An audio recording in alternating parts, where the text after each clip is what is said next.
Now I invite the Honorable Premier to read prayers.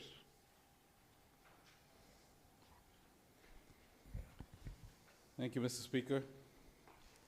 Almighty God, for whom all wisdom and power are derived, we beseech thee so to direct and prosper the deliberations of the Parliament now assembled, and that all things may be ordered upon the best and surest foundations for the glory of thy name and for the safety, honor, and welfare of the people of these islands.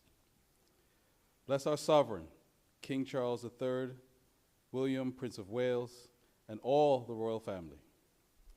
Give grace to all who exercise authority in our Commonwealth, that peace and happiness, truth and justice, religion and piety may be established among us. Especially, we pray for the governor of our islands, the premier, the speaker of the parliament, the leader of the opposition, ministers of the cabinet, ex officio members of the parliament, the chief justice, and members of the judiciary, that we may be enabled faithfully to perform the responsible duties of our high office. All this we ask for thy name, thy great namesake. Let us say the Lord's Prayer together. Our Father, who art in heaven, hallowed be thy name. Thy kingdom come, thy will be done, on earth as it is in heaven. Give us this day our daily bread, and forgive us our trespasses, as we forgive those who trespass against us. Lead us not into temptation, but deliver us from evil. For thine is the kingdom, the power, and the glory, forever and ever. Amen. The Lord bless us and keep us. The Lord make his face shine upon us, and be gracious unto us. The Lord lift up the light of his countenance upon us, and give us peace, now and always. Amen. Please be seated. The House is now in session.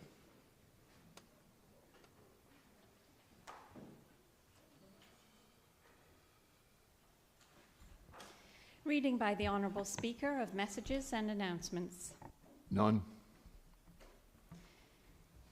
Nomination for election of members to the Standing Public Accounts Committee.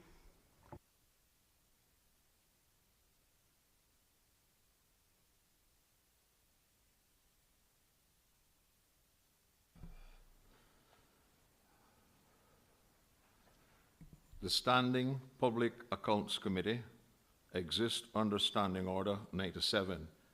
Therefore, there is no need for a motion to establish the committee. I will now ask the Honourable Premier to read the Standing Order Public Accounts terms of reference.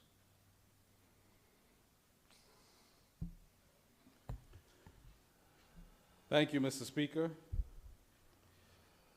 Public Accounts Committee terms of reference as provided under Standing Order 97-1, 2, 4, and 5 as follows.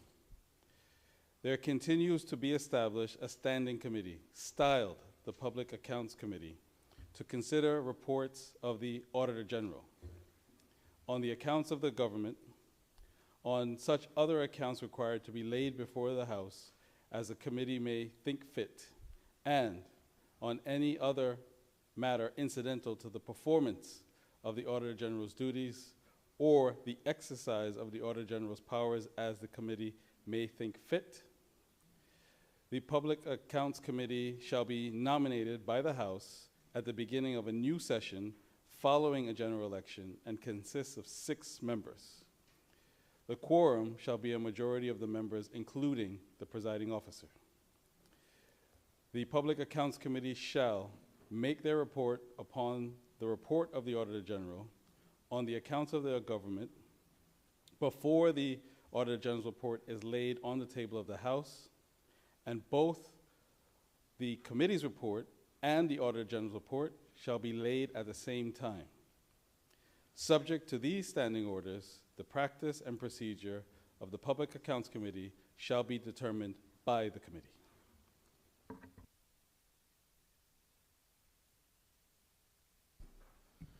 The floor is open for nominations for the Public Accounts Committee. and they are to be, the Public Accounts Committee is made up of 6 elected members.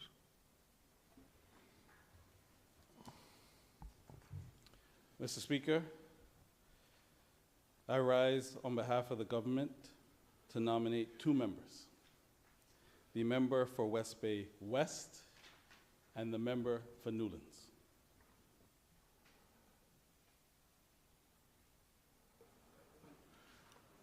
Member for West Bay West, you have been nominated to serve on the Public Accounts Committee. Do you accept the nomination? Thank you, Mr. Speaker, I do. Member for Newlands, you have been nominated to serve on the Public Accounts Committee. Do you accept the nomination? I do indeed, Mr. Speaker.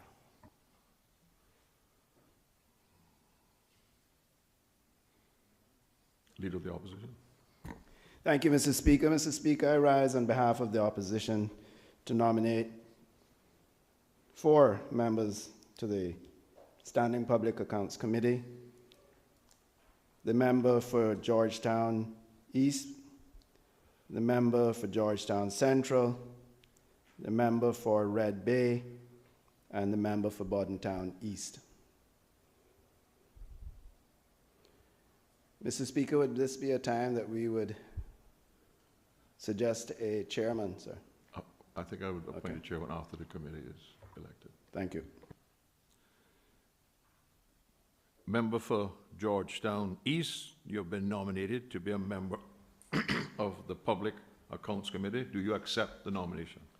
Thank you, Mr. Speaker. I do.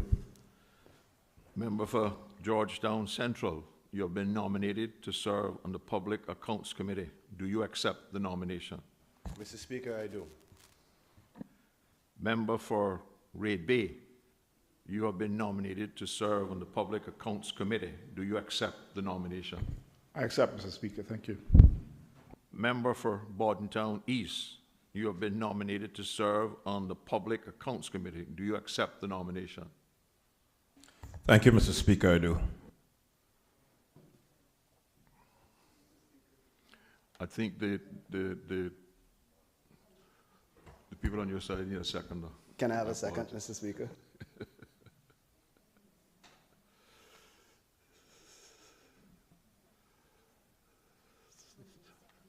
Yeah. All 4 then. Mr. Speaker, my apologies to you in the House, sir.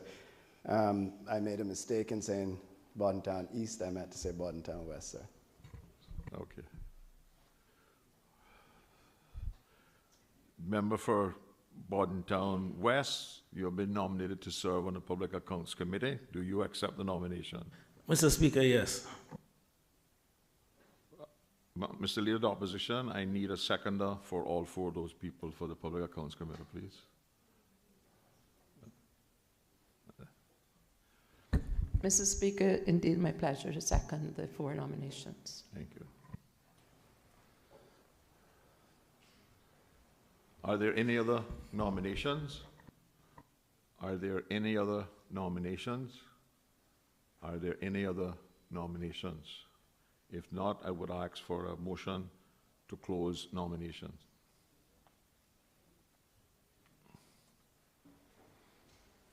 Mr. Speaker, I move that nominations be closed. Can I get a seconder? Mr. Speaker, I second the motion. A motion has been moved to close nomination for the members of the Public Accounts Committee. All those in favor say aye. Aye. All those against? No. The ayes have it.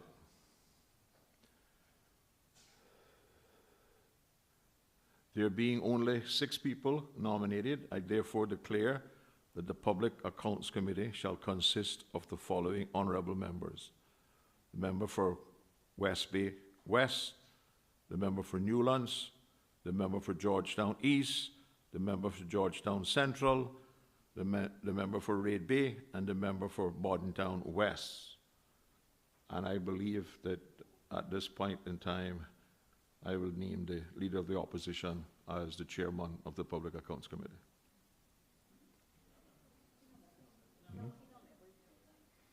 Oh, I'm sorry.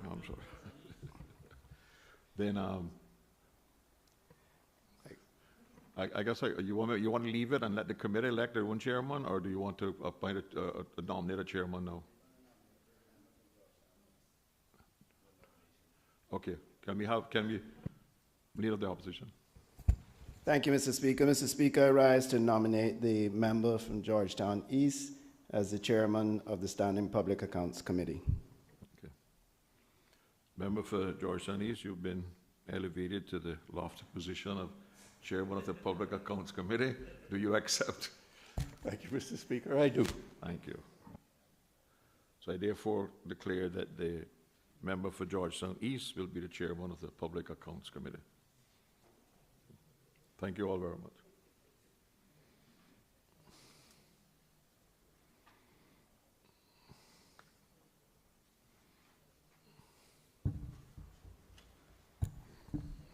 Government business, motions. Government motion number 1 of 2025-2026, appointment of the Standing House Committee. I call on the Honorable Deputy Governor to move government motion number 1, appointment of the Standing House Committee. Thank you, Mr. Speaker.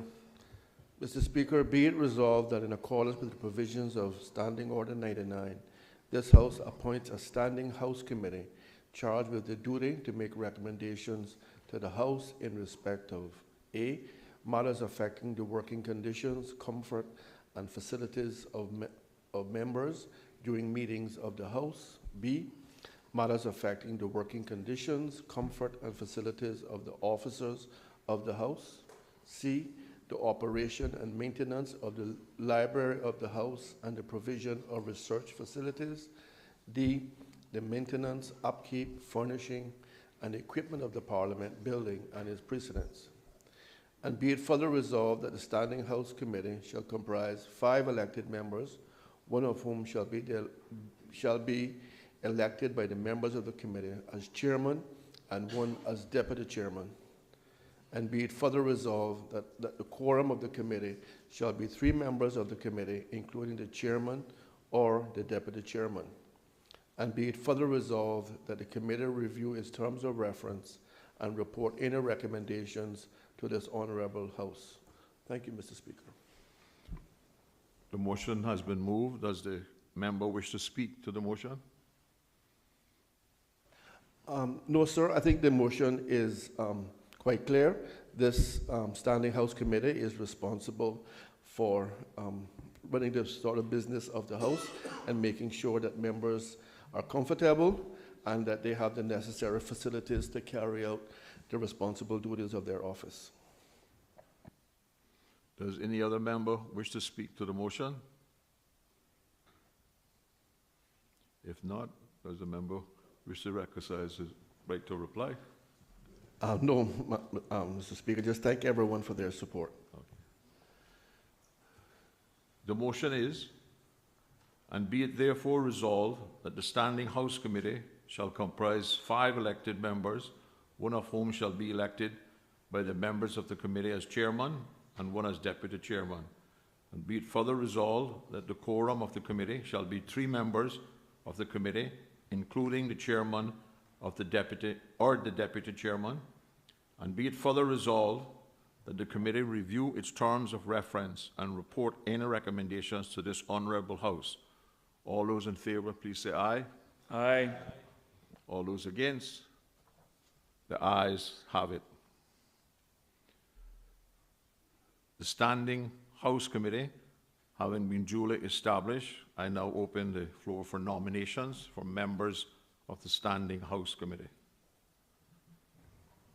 Mr. Speaker. Mr. Speaker, I rise on behalf of the government to nominate the member from West Bay Central, the member from Cayman-Brac West, and the member from Savannah.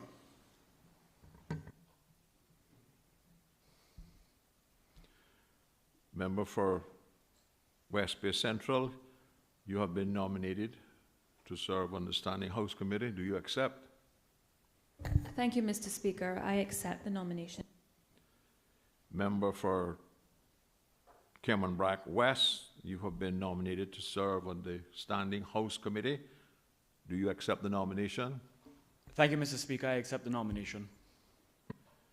Member for Savannah, you have been nominated to serve on the Standing House Committee. Do you accept the nomination? Thank you, Mr. Speaker. I accept the nomination.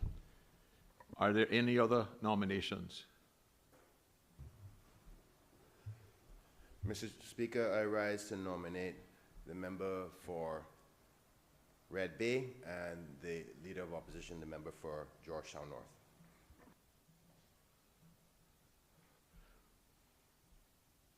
Leader of the Opposition and member for Georgetown North, you have been nominated to serve on the Standing House Committee. Do you accept? I do. Member for Red Bay? Yes, Mr. Speaker, I do. Now that's the kind of enthusiasm we need.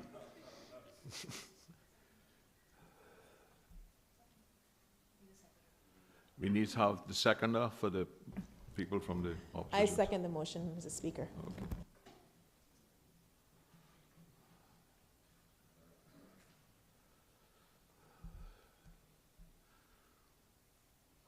There being only 5 members nominated, which is the full makeup of the committee, I now declare that the members of the Standing House Committee shall be the member for West Bay Central, the member for Kimmerbrook West, the member for Savannah, the member for Red Bay, and the Leader of the Opposition, Georgetown North.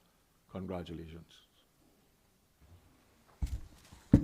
Mr. Speaker, I rise on a point of order in the new standing orders, seeking some clarity. Under Section 69 of the standing orders, it does not outline how the chairperson is selected, so I seek your guidance as to whether or not it needs to be done now at the selection of the committee, or is that determined based on the committee members themselves? You're talking about the Standing House Committee. The second resolve says that the Standing House Committee shall comprise 5 members, one of whom shall be elected by the members. So the first meeting of the members, they will have to elect the chairman and the deputy chairman.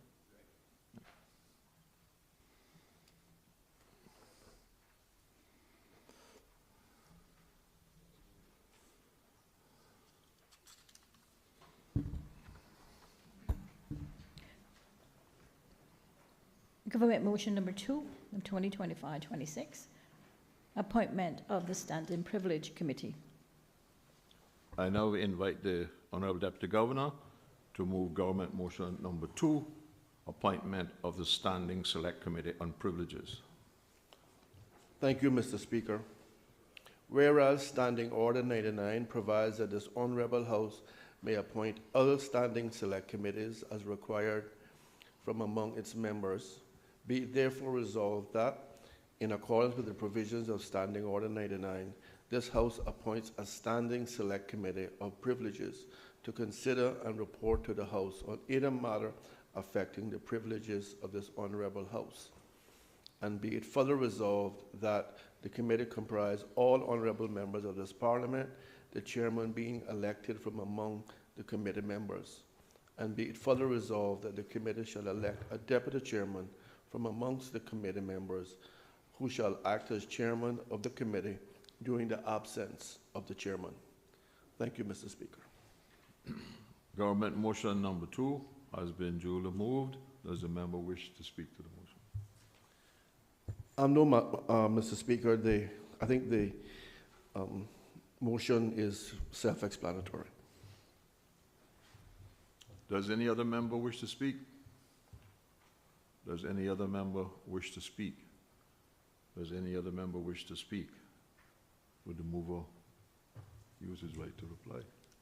Mr. Speaker, just to thank all members for their support. Thank you. The motion is, be it therefore resolved that, in accordance with the provisions of Standing Order 99, the House appoints a Standing Select Committee of Privileges to consider and report to the House on any matter affecting the privileges of this Honourable House. Be it further therefore resolved that the committee, comprise all honorable members of this Parliament, the chairman being elected from among the committee members, and be it further resolved that the committee shall elect a deputy chairman from among the committee members who shall act as a chairman of the committee during the absence of the chairman. All those in favor, please say aye. Aye. Those against, no. The ayes have it.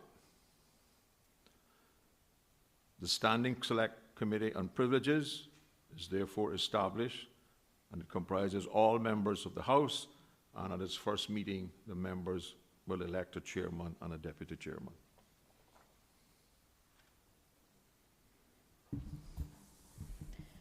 Comment motion number 3 of 2025-26, appointment of the Select Committee to oversee the performance of the Office of the Ombudsman. I invite the Honourable Deputy Governor to move government motion number 3. Mr. Speaker, thank you. Whereas Section 45 of the Public Management and Finance Act 2020 revision states that the Ombudsman shall be accountable to the Parliament for the performance of the Office of the Ombudsman, and whereas Section 45 of the said Act provides that a committee of the Parliament should be responsible for overseeing the performance of the Office of the Ombudsman, or if no such committee exists, the Speaker shall be responsible for same. Be it now therefore resolved that in order to provide for the oversight of the Office of the Ombudsman, this House appoints a standing select committee to provide such oversight. And be it further resolved that the committee shall comprise of 5 elected members, and be it further resolved that the quorum of the committee shall be 3 members of the committee, including the chairman or the deputy chairman. Thank you, Mr. Speaker. Does any other member wish to speak?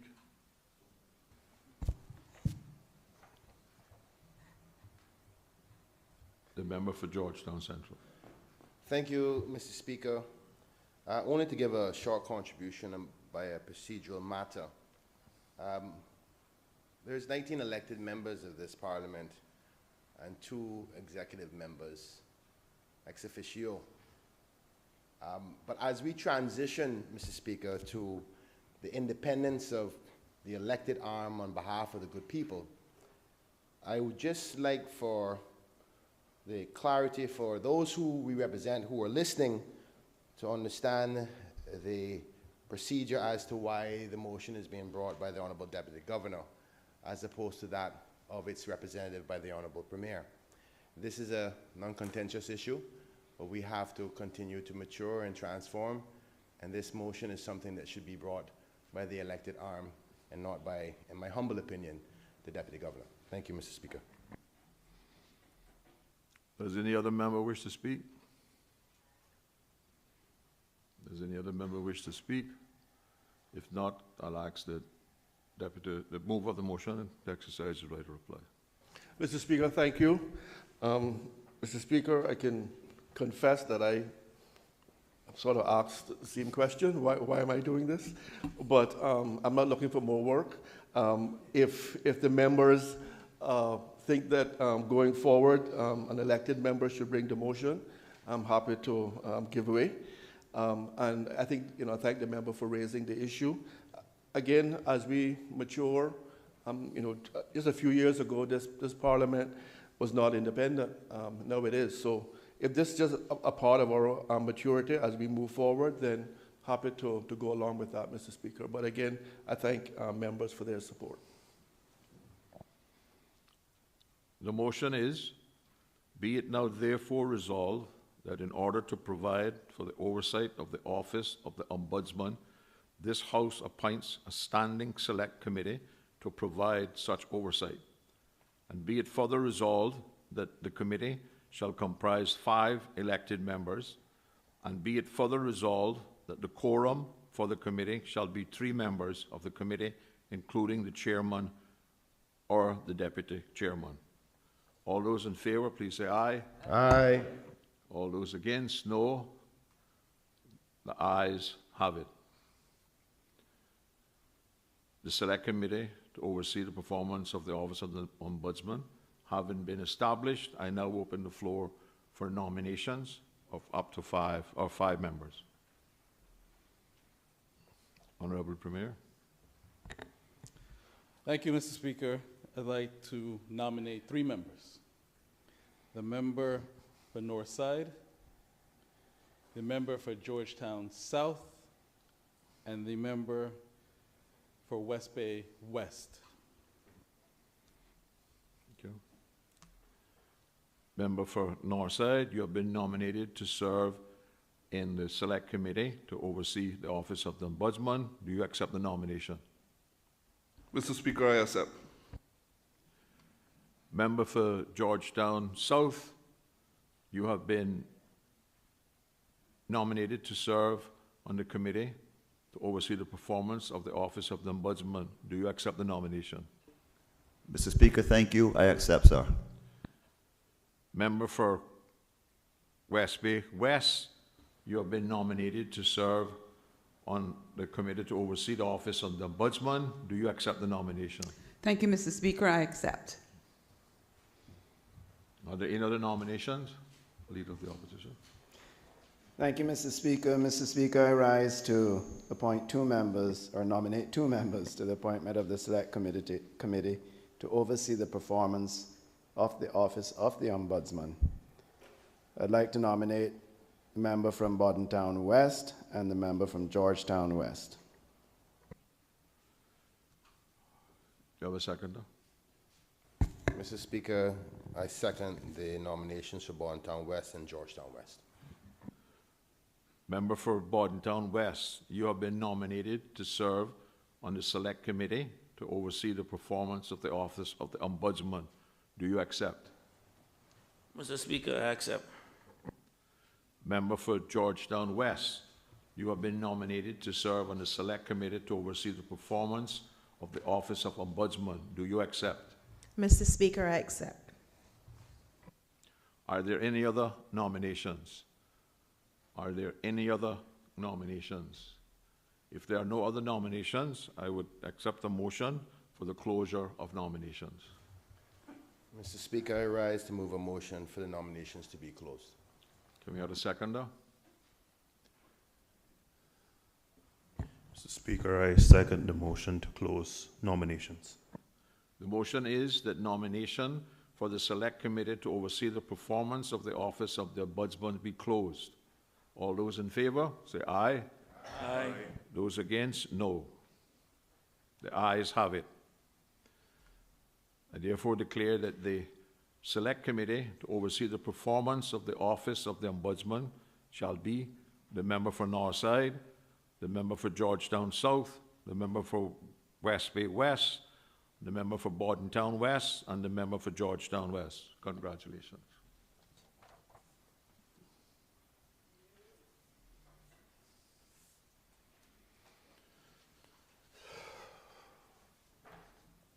I now call on the Premier to move the adjournment.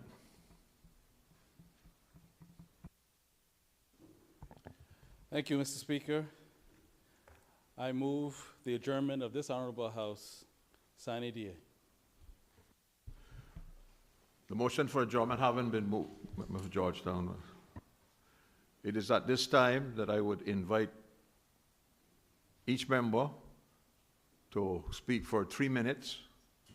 And there's a clock over there, big electronic clock with red lights, so you can time yourselves. So, does any member wish to speak?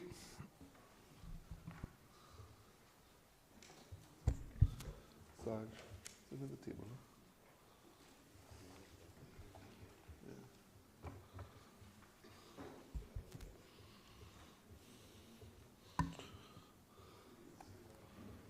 Huh?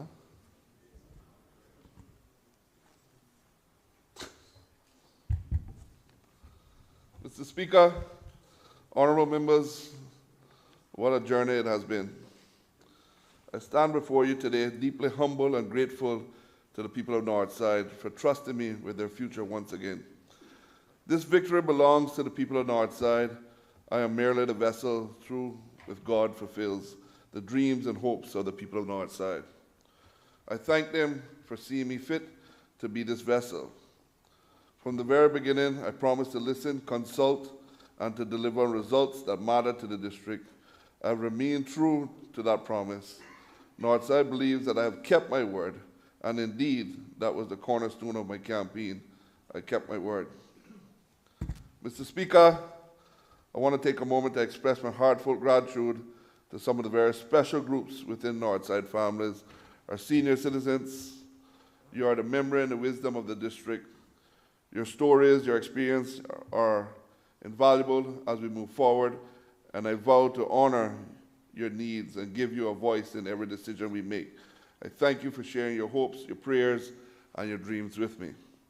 To the children, you are the future, and your energy inspires us every day. I am dedicated to ensuring you have a safe and enriching Northside in which to grow up. With every decision we make, I will keep your best interests at heart. To the women on Northside, you are the bedrock of our district. I recognize and I appreciate the vital roles you play as leaders, caregivers, and advocates. Your voice matters. I am committed to ensuring that your needs and aspirations are represented in every decision we make, and I thank you for your support and for being the champions of change in our district. To the men of Northside, thank you for standing with me and for showing your commitment to the future. Your support has been invaluable, and I appreciate the roles you play as fathers, brothers, husbands, friends. Together, we can create a stronger future for everyone. To my fantastic constituency team, you have been the backbone throughout this entire process. Your tireless dedication, passion, and love for our district have made all the difference. I cannot express enough on how grateful I am for your support and hard work. I could not have done this without you. To my colleagues in this House, I thank you for your support and your collaborations along the way. Your commitment to our shared mission has been instrumental in making our work possible, and I look forward to us continuing the efforts together. And of course, I must express my deepest gratitude to my wife, Feliciana, and my family. Their support kept me grounded during the challenging moments of the first term and throughout this campaign for the second term. They have stood by me every step of the way, and I thank them for their sacrifices they've made possible for me to serve to our district. With their support and understanding, I've always felt cared for. To the people of Northside, as we celebrate this moment, I ask for your continued support and your prayers together.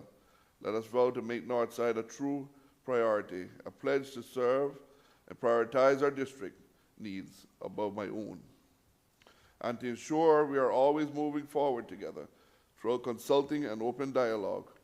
Know that your voice will be heard together, and we will get things done. Let us focus on what really matters: our families, our jobs, our beaches, our properties, our heritage, our school, our churches, our values, and our future. I promise you that Jay will continue to fight for the needs of Northside, and Jay will always keep his door open.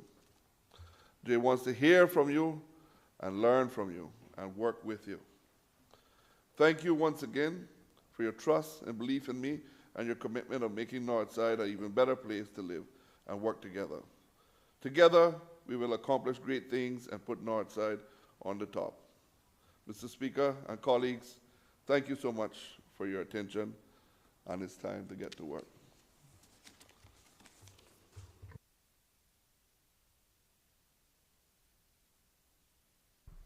Does any other member wish to speak?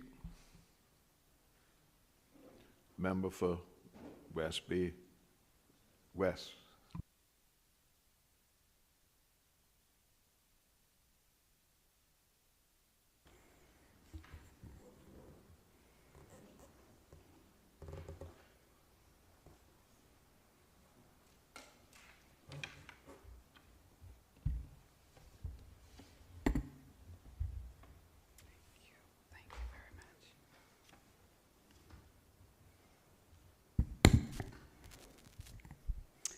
Thank you, Honorable Speaker, and good afternoon, honorable members of this House.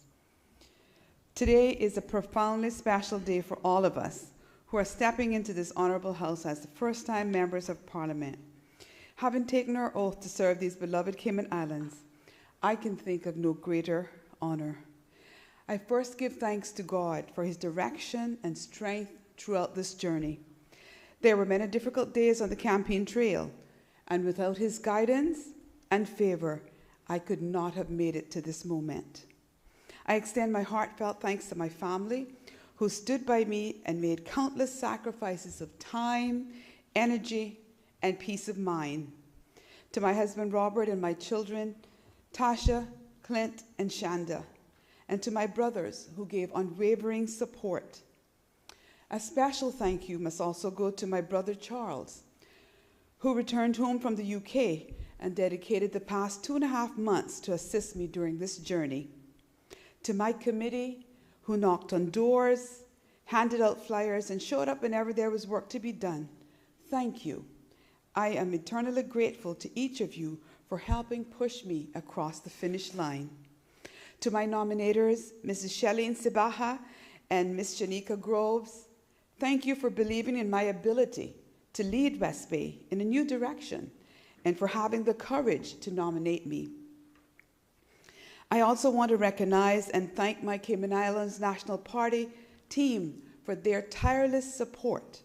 From countless strategy sessions, consultations with subject matter experts, legal advice, and debate preparation, your guidance helped shape my success. Thank you for standing beside me and to the rest of our colleagues here. A special thank you must go to my prayer partners for holding me accountable and helping me stay true to the clean, principled campaign that we ran. Your prayers were a covering over this entire journey. Thank you. To the voters of West Bay West, especially our young people, thank you. You believed in me, you showed up, and you found your voice, and you took action. As I knocked on your doors and listened to your concerns, so many of you spoke to me of wanting change. You stood strong, determined, and unwavering. I am deeply honored to serve you.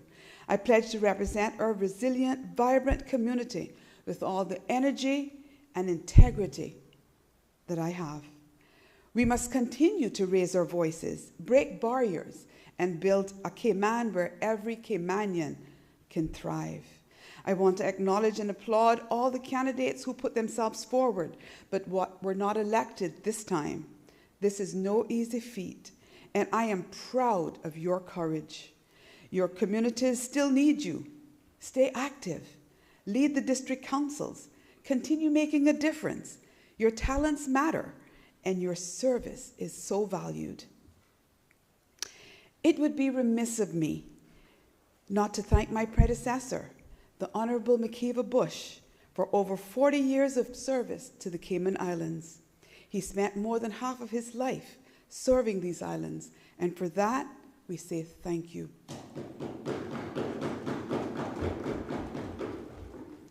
It has been said that the National Coalition for Caymanians is a marriage of convenience. If advocating for jobs for every Caymanian, ensuring our seniors do not have to choose between food and health care, or making our university students have opportunities when they return home, or creating access to vocational training for our young people, or promoting inclusion for those with special needs and slowing the pace of unsustainable development qualifies us for such a label, then so be it. Because we are determined to accomplish the many things that previous governments have not done for the good of our people. We are united as Caymanians. We are proud of our heritage. We cherish our freedoms, and we must do everything in our power to preserve Cayman for Caymanians. Love for each other and a commitment to the common good must guide every decision that we make. And my guiding principle question before every decision will always be, is it good for the Caymanian people? To my fellow parliamentarians, we have formed a strong, capable government, swiftly and decisively. The people of this country have spoken clearly. They believe in us.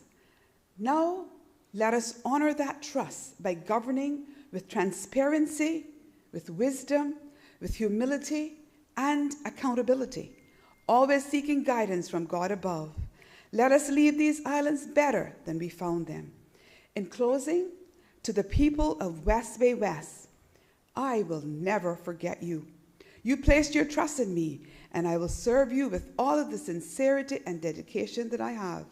I am committed to improving your lives through effective governance and compassionate leadership. Thank you, Mr. Speaker, and may God bless our beautiful, beautiful Cayman Islands.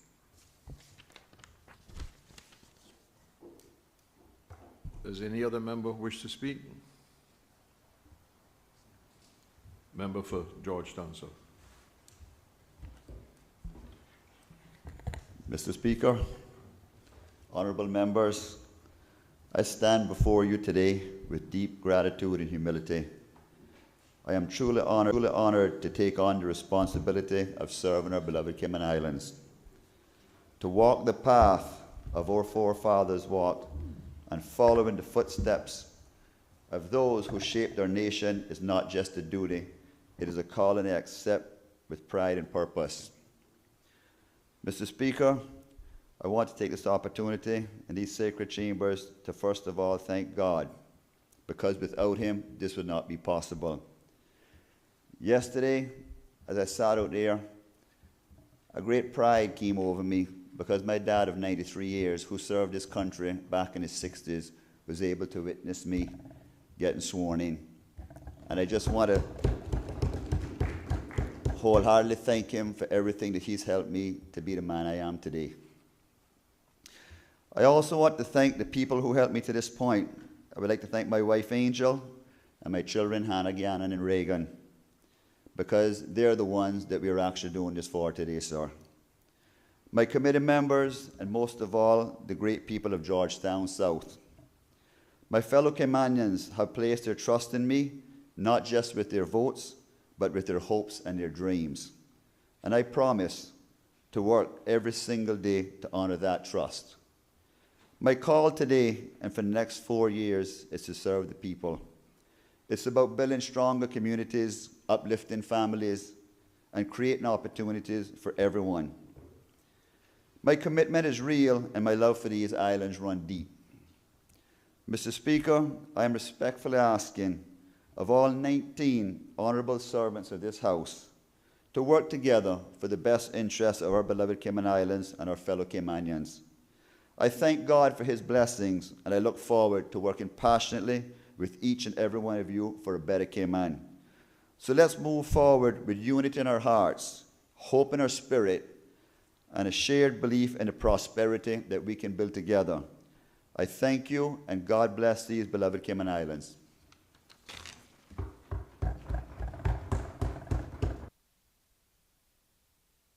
Does any other member wish to speak?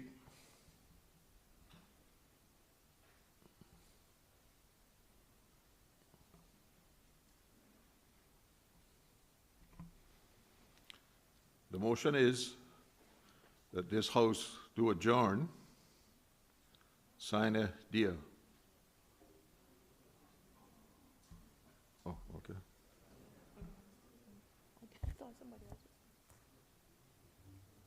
Well, for Savannah.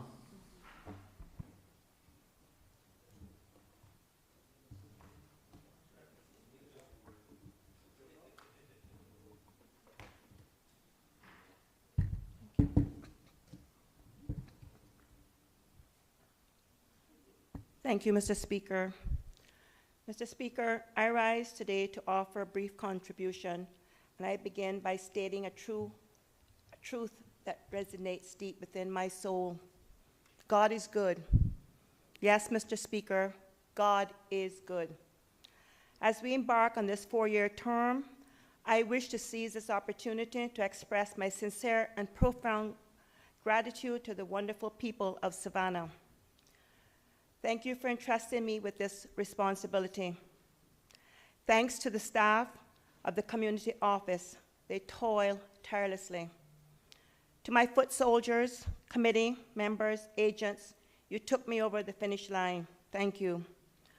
My heartfelt thanks go to Sister Emma Jean Jackson and Brother Ray Hides for their unwavering support and for nominating me on the 3rd of March. I'm also deeply grateful to Mrs. Eloise Seymour and my niece Kimberly Ebanks for their presence and belief in me. Witnessing that momentous occasion were my nephew, Justin Hartman, my grandnieces, Sienna and Emmy, and my grandnephews, Beckett and Emmett. Their presence filled me with pride and purpose. Throughout this journey, Mr. Speaker, there were countless others who helped carry the load, offered encouragement, and shared in the vision. To each of you, I extend my deepest appreciation. It is now my distinct honor to serve the term alongside my fellow Caymanians within the NCFC government. I'm particularly proud of my colleagues from the Caymanian Community Party, a team that has accomplished so much in so little time and has undeniably captured the hearts of the Caymanian people. Under the steadfast leadership of our Premier, I eagerly anticipate working collaboratively with all my colleagues to achieve great things for our nation, our districts, our communities, and our neighborhoods. Mr. Speaker, this is a moment of renewal, a chance to reaffirm my unwavering commitment to you, my community, and to the Cayman Islands. We have real work to do and real hope to deliver on, and I am ready to keep pushing forward with honesty, determination, and heart. I pledge to be a steadfast guardian of Caymanian values and a passionate champion of Caymanian excellence.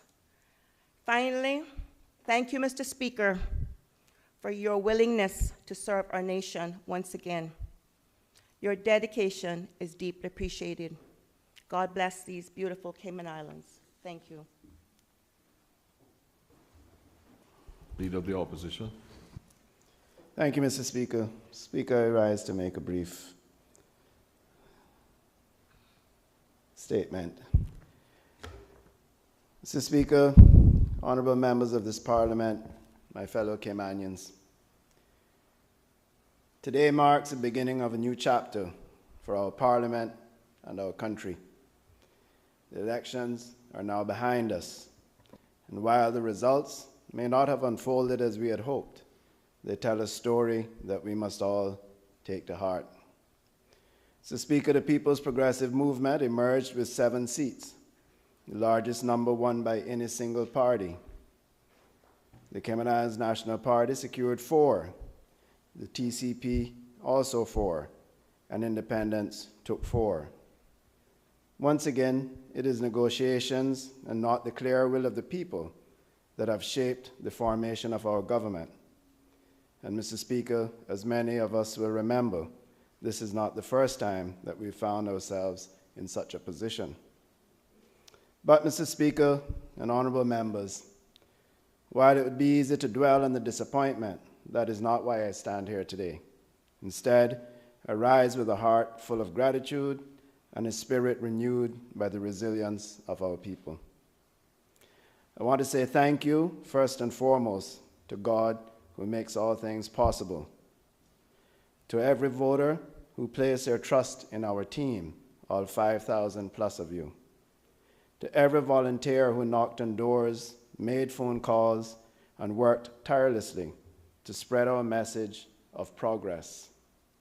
To the thousands of Caymanians who elected 7 of our members to this Parliament, you have given us a strong voice, and we are ready to serve you with dedication and integrity.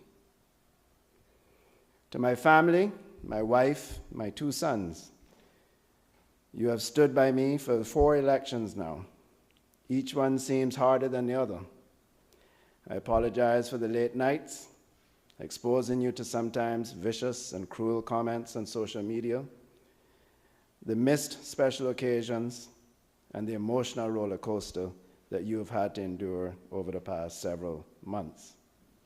I thank you for your unwavering support and shared commitment to our country. To the members of our team who fought valiantly but did not achieve victory this time, know that your efforts were not in vain. You remain an integral part of the PPM family, and I am proud of the heart, the courage, and the commitment each one of you showed. Let us remember, change is not a single event. It is a continuous process, and each of you, through your hard work and belief in a better Cayman, has contributed to that process in meaningful ways. To our opponents, congratulations on your success. I extend my sincere hope that you will lead with wisdom, with fairness, and with deep commitment to the values that unite us as Caymanians. Though we stood on different sides in this election, we now face the same challenges: building a stronger economy, ensuring fairness and equality for all, and safeguarding the well-being of future generations. However, be forewarned that we shall not waver nor falter in our duties as the opposition. Mr. Speaker, we may be divided in party, but we are united in purpose. The work ahead demands collaboration, humility, and focus on the greater good. As I step back into the role of the leader of the opposition, Mr. Speaker, I want to make this pledge to the people of the Cayman Islands. I will not stop fighting for the principles we believe in. I will continue to serve as your advocate, your representative, and your champion. I will hold the government to account wherever necessary, and then work with them wherever possible. Always with the goal of moving our country forward. Mr. Speaker, let this moment remind us all that democracy's true strength lies in its ability to empower every voice and every vote. Though we may have different visions and ideas, our shared goal remains the same: a brighter, more inclusive, and more prosperous Cayman Islands for us all. To my team, thank you for making me proud. To the electorate of Georgetown North, thank you for giving me hope and for reaffirming my belief in the power of community and collective action. Let us move forward together, Mr. Speaker, with resilience, with determination, and above all, Mr. Speaker, with unity. Thank you, Mr. Speaker. Thank you all, and may God bless our 3 beautiful islands and all of those who call it home.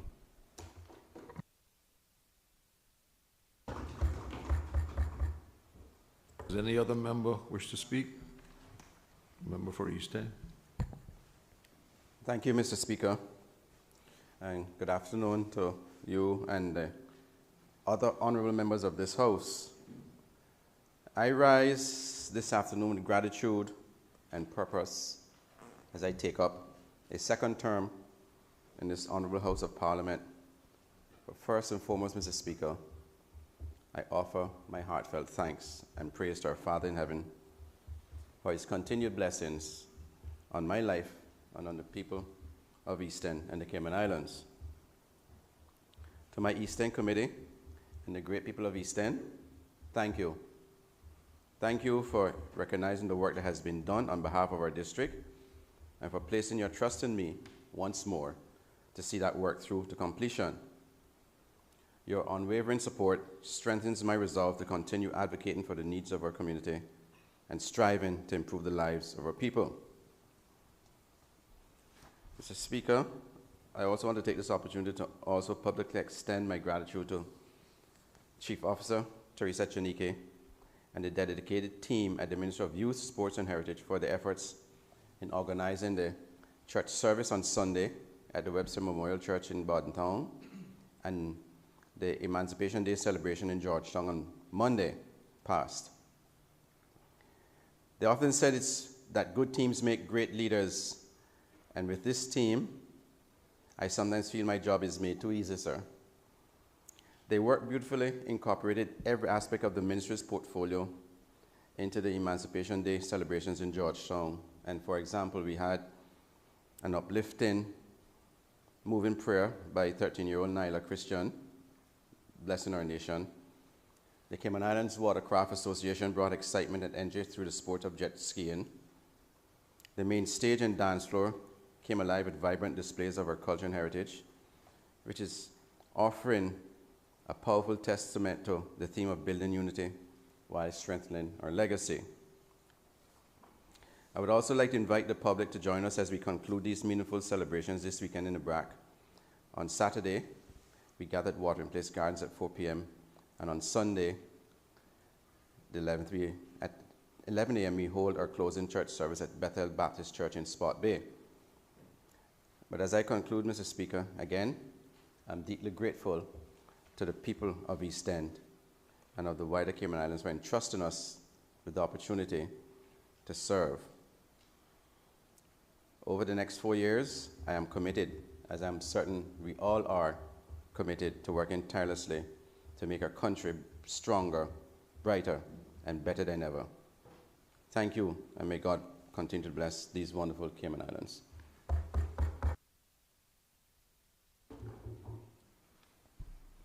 Member for Cayman Brac West and Little Cayman. Thank you, Mr. Speaker.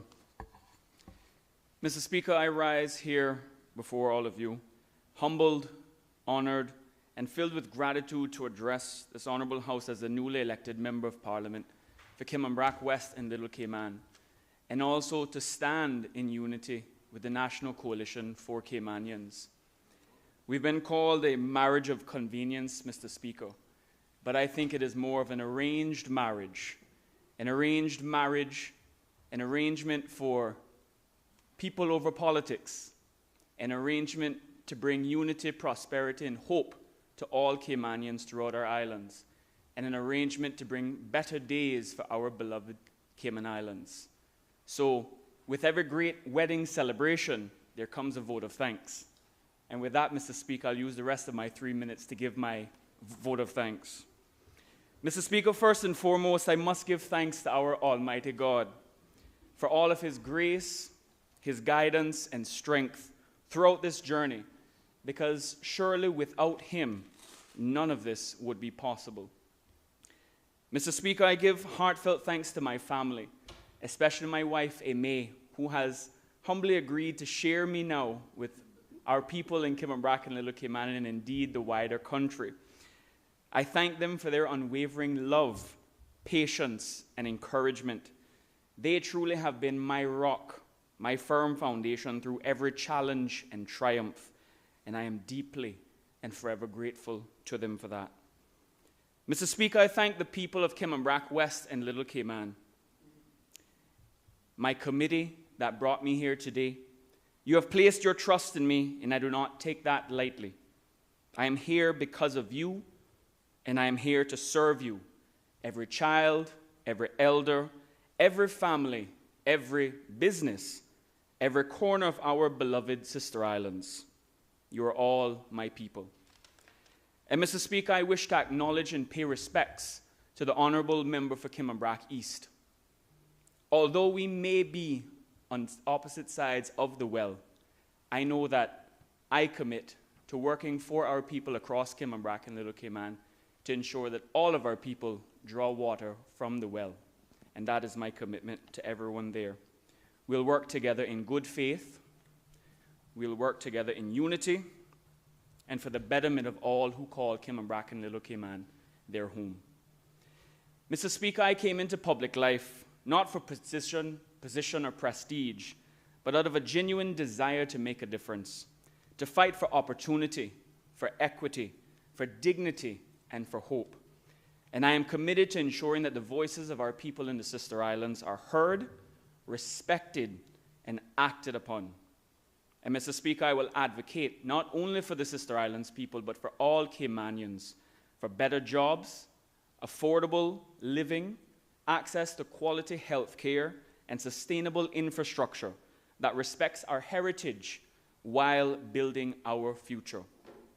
And Mr. Speaker, let this be the beginning of a new chapter for all of us, one where unity triumphs over division, action replaces talk, and service is always our highest calling. To the people of Cayman Brac West and Little Cayman, Mr. Speaker, if you may allow me, This is your seat. This is your voice. And I have the honor to be your faithful servant. Thank you, Mr. Speaker.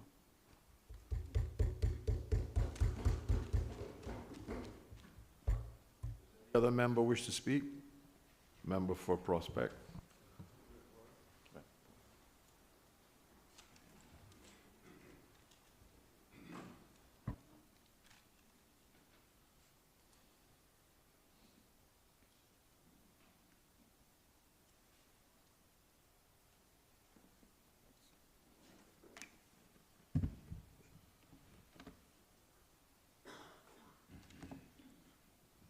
Mr. Speaker and honorable members, thank you for indulging me.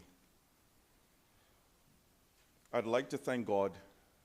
It's been a long haul for me over the last 4 years when I didn't win my seat. I kept on going because there are so many people who reached out to me, and it's been an honor to now be here.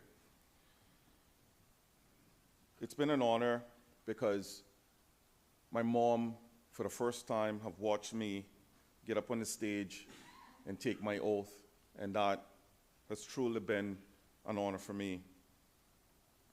I've been serving my country, Mr. Speaker, since I was 10 years old. From playing football for our country, from a youth to a senior player, and representing the civil service as a civil servant. All of those have been an honor. My mother have always taught me to be brave, to have integrity, to work hard, to be persistent, to have love in my heart, and to persevere. These are all the things that I will bring to this honorable House, our team, certainly the opposition, but our country. I'd like to thank my wonderful wife.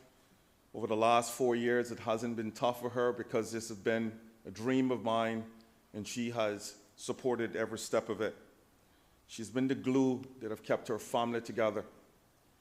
I want to thank my daughters, Gabby, Haley, Lauren, and Marley, for sharing me with certainly Prospect, but the Cayman Islands, all my professional life. As a social worker, as a youth advocate, I've always been in the public domain. Thank you for allowing me to be your dad and allowing me to continue to do the work for the people of the Cayman Islands. I want to thank my colleagues from the Cayman Islands National Party, because without them, none of this would be possible. I especially want to thank Mr. Dan Scott for inviting me into this party and giving me a dream and a mission to follow. I appreciate his brotherhood and his leadership. I want to thank my surrogate fathers, the late Winston Chung, the late Richard Marshall, Gilda Seymour, Everton Sarge Edwards. These men have been instrumental in my life. They've shaped me for who I am and what I've become. I cannot tell you anyone enough how it's been a privilege to be their son over the last 50 years of my life. They've taught me hope, and they've given me discipline, they've given me guidance and brotherhood.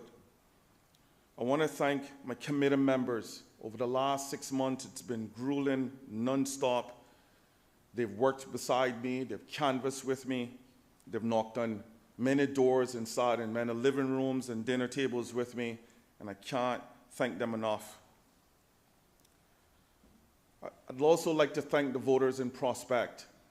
4 years ago, I sold them a dream that I could do this job, and they decided to make me wait.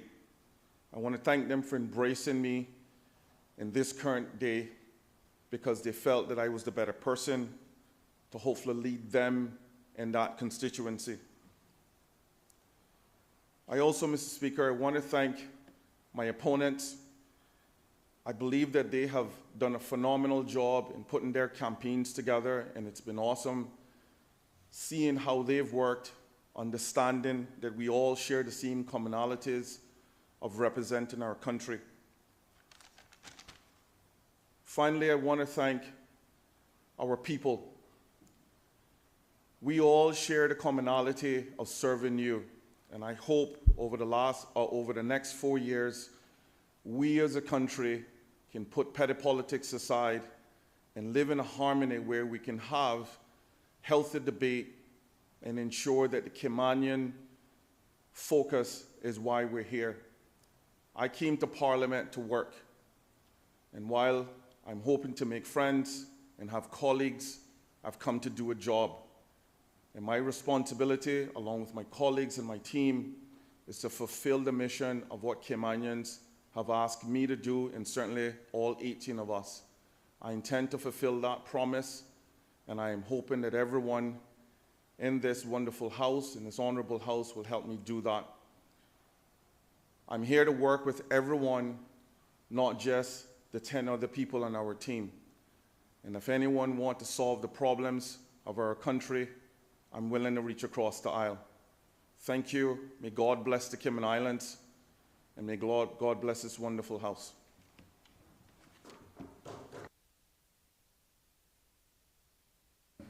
Member for West Bay Central. Thank you, Mr. Speaker. Mr. Speaker, before I share a few short words, I'd like to take a moment to congratulate you on your appointment as Speaker, and also to thank you for accepting the nomination. I will say to you that the staff here at Parliament are lovely people, and they will take care of you, and I'm sure that you're going to take care of them as well. Mr. Speaker, I would like to first give gratitude to God for his wisdom, knowledge, and understanding on my journey here in this role as representative for West Bay Central. More importantly, for health, to be able to get up every day to stand in this position. I would also like to thank the people of West Bay Central. Being re-elected for a second term is not just an honor, it is a testament to the trust that the people I represent have placed in me. So I say to them, to the people of West Bay Central, thank you. I would also like to acknowledge the Caymanian Community Party, all of the founding members, every candidate, and certainly all of our volunteers for all of their hard work as we work together to create a platform that represents the voices and aspirations of the people of the Cayman Islands. I would also like to take a moment to thank the people who make me who I am, who I represent. My parents, my dad, Austin, who's still here in spirit, my mom, Mary, my husband, Michael, my children, Rain, Zoe, and Max, my siblings, Martha, Magdalena, and Billy, and of course, the West Bay Central team, Miss Nikki, Miss Glenda, and Miss Sophia, who have worked very hard to keep the people of West Bay Central happy, especially during a very busy campaign period. I'd also like to thank my campaign committee, who too knocked on doors with me and canvassed with me. And I think that it would be remiss if I don't highlight two ladies that are very important in my success as an MP. And these are the ladies that care for my home and for my children, Miss Leslie Sophia Ebanks and Miss Marcia Joy Hamilton. Because of them, I don't have to worry about my children and the care of my home. Yesterday, Mr. Speaker, we heard our Premier remind us of the importance of unity and collaboration in moving our islands forward. I make my commitment to do just that. And as we look to the future, I'm filled with hope and determination to put Caymanians first in all that we do. I say to my colleagues here on the government bench, let this be our guiding principle. West Bay Central, thank you once again for your support. I remain committed to you. Thank you, Mr. Speaker. Any other member wish to speak?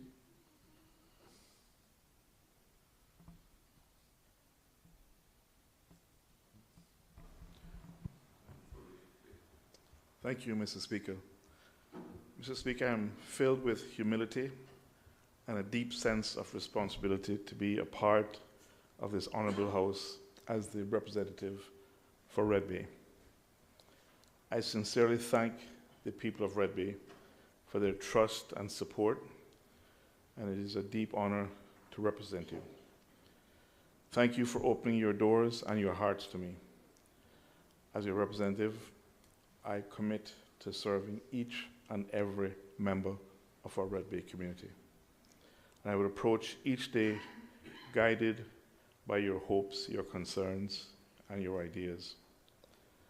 I will work hard, and I will not let you down. I have to thank some of the folks who are very close to me. To my wife, Esther, thank you for your strength, patience, and your unwavering support. To our daughters, Sarah and Hannah, your love and understanding throughout many, many years of my being involved with politics have kept me grounded and inspired. And I also honor the memory of my late parents, Arlen and Magdalene Tatum, and my late brother, Russell. I must thank my sister Arlette and my family and friends in Grand Cayman, and all of them in Cayman Brac for always being there for me. Special thanks to all who helped me get elected over these past months. I can never repay you for your hard work, dedication, encouragement, and advice. And of course, I'll be forever beholden to the Honorable Kurt Tibbetts, who invited me into the People's Progressive Movement probably 25 or so years ago, and helped set me on a path that has brought me here today. I also thank Ms. Lucille Seymour, whose support over the years has meant a great deal to me, and I extend sincerest appreciation to Moses Kirkernel, a friend and colleague who has consistently reminded me of his belief in my potential. And to Sir Alden McLaughlin, my friend, my mentor, thank you for your trust, your guidance, and your tremendous contribution to our country. Of course, I must thank every one of my PPM family whose support and friendship over the years I can never forget. Mr. Speaker, in his final address to this House, I sat opposite and I listened to the Honorable Kurt Tibbetts note that on his very first day here, he pledged to his God and to himself to remain a member of Parliament only for as long as he could do the job every day that he could do on that very first day. So he knew when it was time to leave. That is the spirit I carry with me. I will serve with all I have to give for as long as I am effective and the people continue to place their trust in me. I will close with this reminder, Mr. Speaker, to the entire House, that while the days and weeks may feel slow in passing, the years will pass quickly. Another election cycle will be upon us before we know it. We do not have time to waste. We have work to do for our people. Thank you, Mr. Speaker.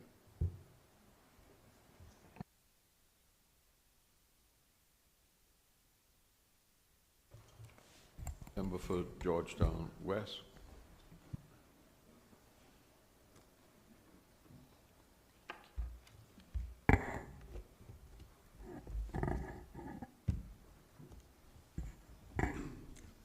Mr. Speaker, thank you. Mr. Speaker, esteemed colleagues, and to the people of this great nation, I rise today with a heart full of gratitude, first and foremost to Almighty God, whose grace and guidance have brought me to this moment. Without his divine favor, none of this would be possible. I give thanks to my family, my husband, Colin Lumsden, whose unwavering love has been the foundation of my strength. To my committee members, your voices, your encouragement, and your relentless knocking on doors have led to this shared victory. You believe, you stood by me, and you walk every step of this journey with me. This seat I now hold is not mine alone. It belongs to you. To the people of these islands, I say this clearly and sincerely. I am here to work. I am here to represent your hopes, your challenges, and your dreams.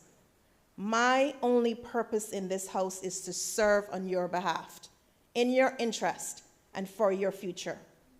Every decision I make, every late night spent in thought and preparation, it will be for you and for the people of this country.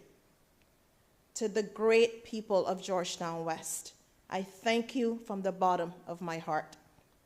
And lastly, to my mother, my rock, my provider, my example of quiet resilience.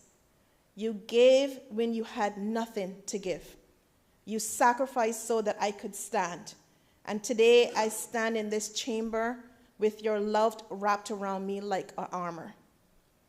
Let this be a reminder to every young person, every struggling parent, and every community that still feels unseen. Your faith, your voice, your work, they matter. They can move mountains. To the government of the day, I wish you well. To my PPM colleagues, hold fast to which is good. I thank you, God bless you, and good evening.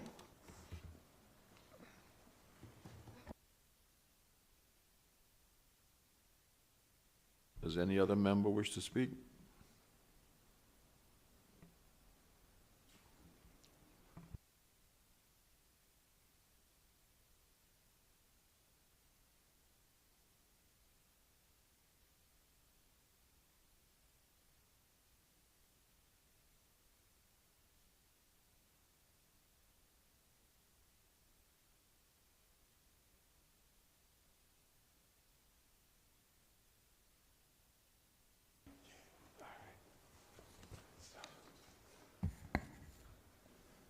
Mr. Speaker, first I want to congratulate you on your appointment.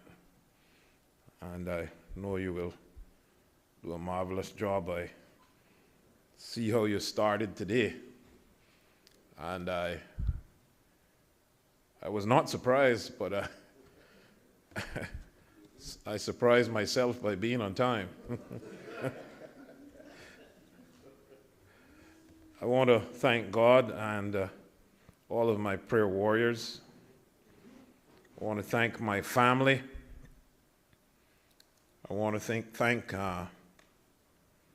my wonderful constituents of Bordentown East. I want to thank them for placing trust in me, Mr. Speaker. I want to thank my committee and all of my canvassers. I want to thank my Bordentown office staff, my nominators. Mr. Speaker, I want to thank all the young people who showed interest, just showed up and endorsed me on the fly. I want to wish the government well, the Premier, Deputy Premier, and all the ministers, parliamentary secretaries, when appointed. I really want this country to do well, and my wish is that everyone rise with the tide. Mr. Speaker, I make a special note that the fastest growing district and one that has the largest constituencies, we are not represented in cabinet. And though I know and trust all members of the now cabinet, I can only pray that we're not left out in Bordentown.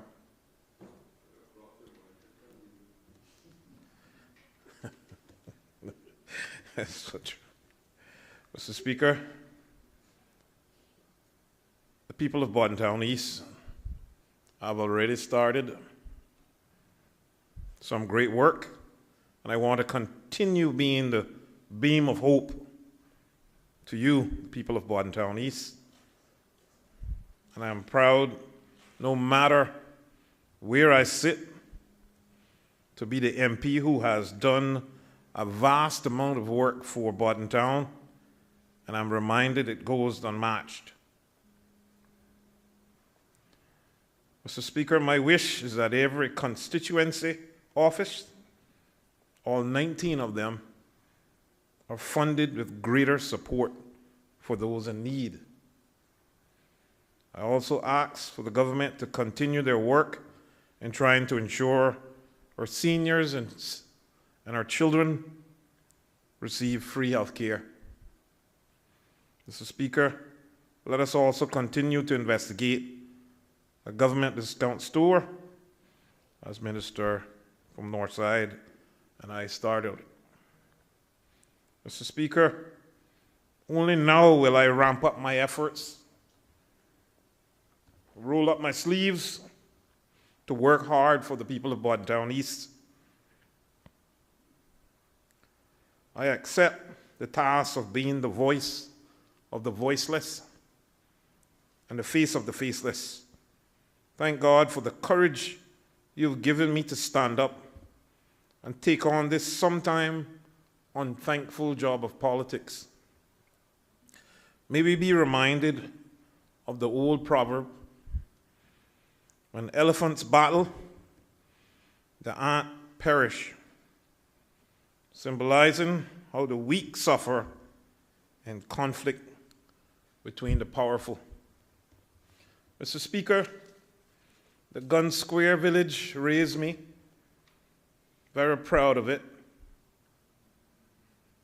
and I'm only giving back. From taking the instrumental task in having the Bordentown Football Club on its first overseas tour, to scoring the winning goal to give Bordentown our first FA Cup championship that eluded us for some 40 years. From cooking fish tea every Saturday for 10 years, just so hundreds could come from around the country to socialize in Bordentown.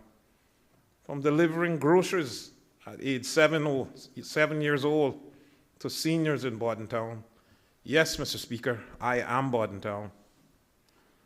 I want to thank everyone who carved me into what I am today. To all the persons who picked me up at 4 a.m. in the morning for 2 years, at 16 years old with no license. The garbage truck drivers who picked me up, allowed me to ride on the back of the garbage truck to my job at Cayman Airways because the cab was full.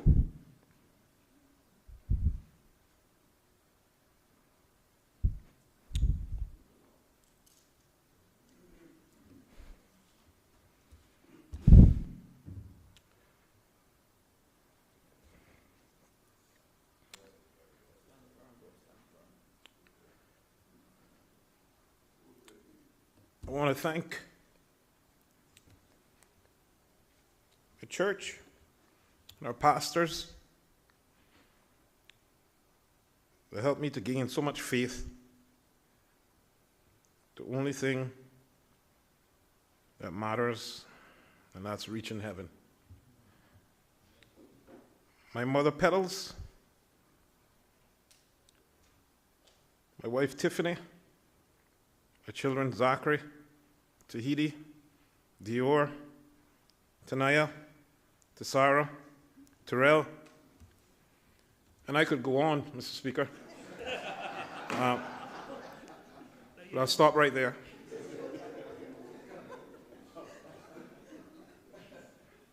For blogging purposes. Forgive me, my family. I want you to forgive me for missing time over the years. My aunts, cousins, friends, brothers and sisters. Thank you, colleagues. Again, I wish the government well. God bless these Cayman Islands.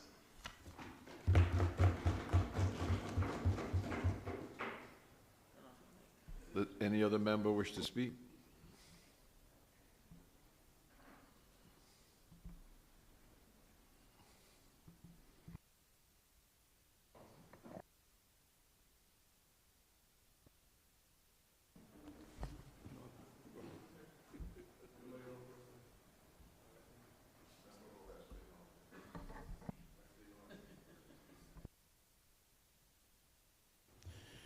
Mr. Speaker, let me first join voices with others in congratulating you on your acceptance and appointment as the Speaker and presiding officer for the Parliament of the Cayman Islands. Indeed, every journey here is unique, and I dare say mine is as unique as they come. For I spent 12 years here, and it's been 12 years since I've been here.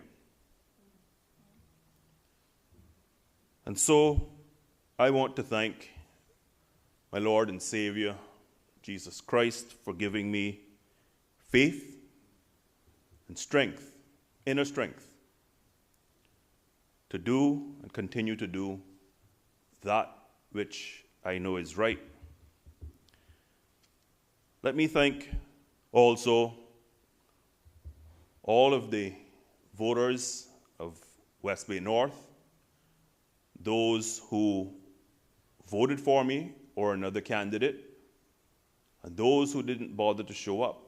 I am all of your representative, and I'm there to serve all of your needs.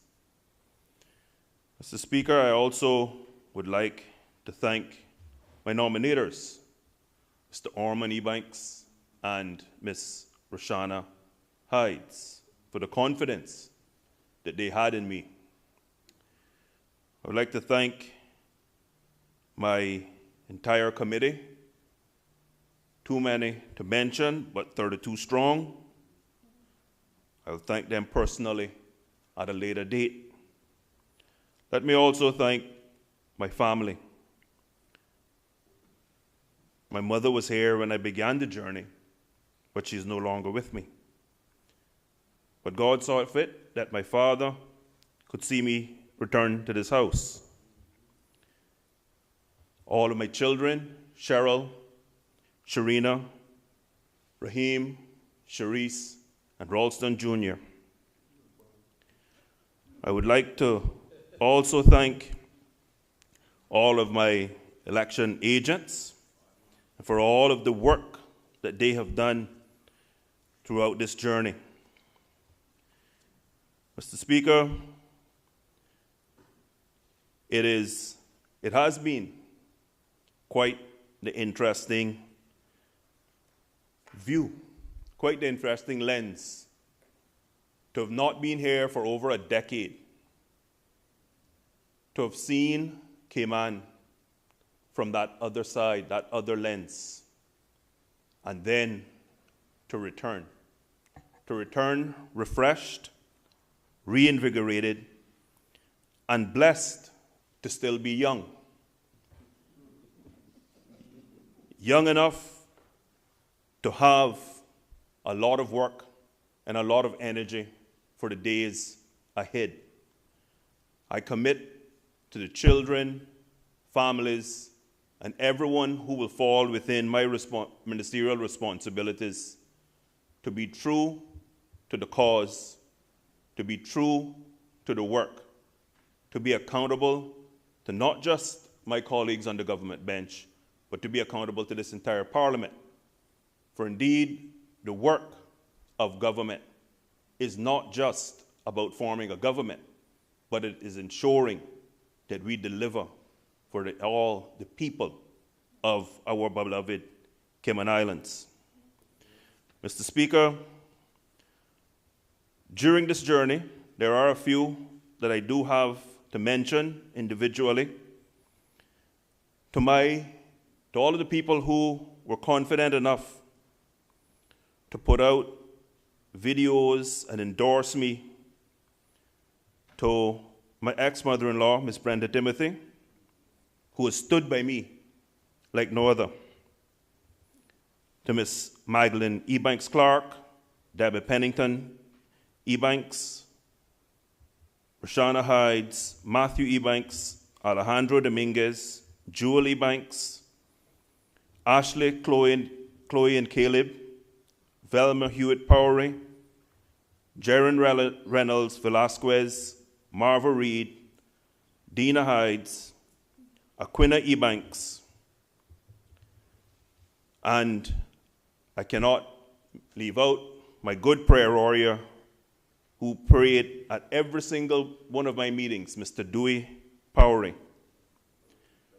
And also, I want to give a special thanks to Mr. Rico Oret Ebanks for creating my special song, and to all of my hosts along the way, Mr. Everton McHale, John Thompson and Heather Lockington, Timmy and Diana Hides, Carlton and Pearl McDome, and of course, my Uncle Hartley's family down in the Super C's Square in Goat Yard, Bosun Bay. You see, Mr. Speaker, this journey, being such a winding one, has had to involve a very interesting collaboration of individuals and personalities for me to have achieved this goal. And I end with, have I not commanded you, be strong and courageous, do not be afraid, do not be discouraged, for the Lord your God will be with you wherever you go. Joshua 1:9.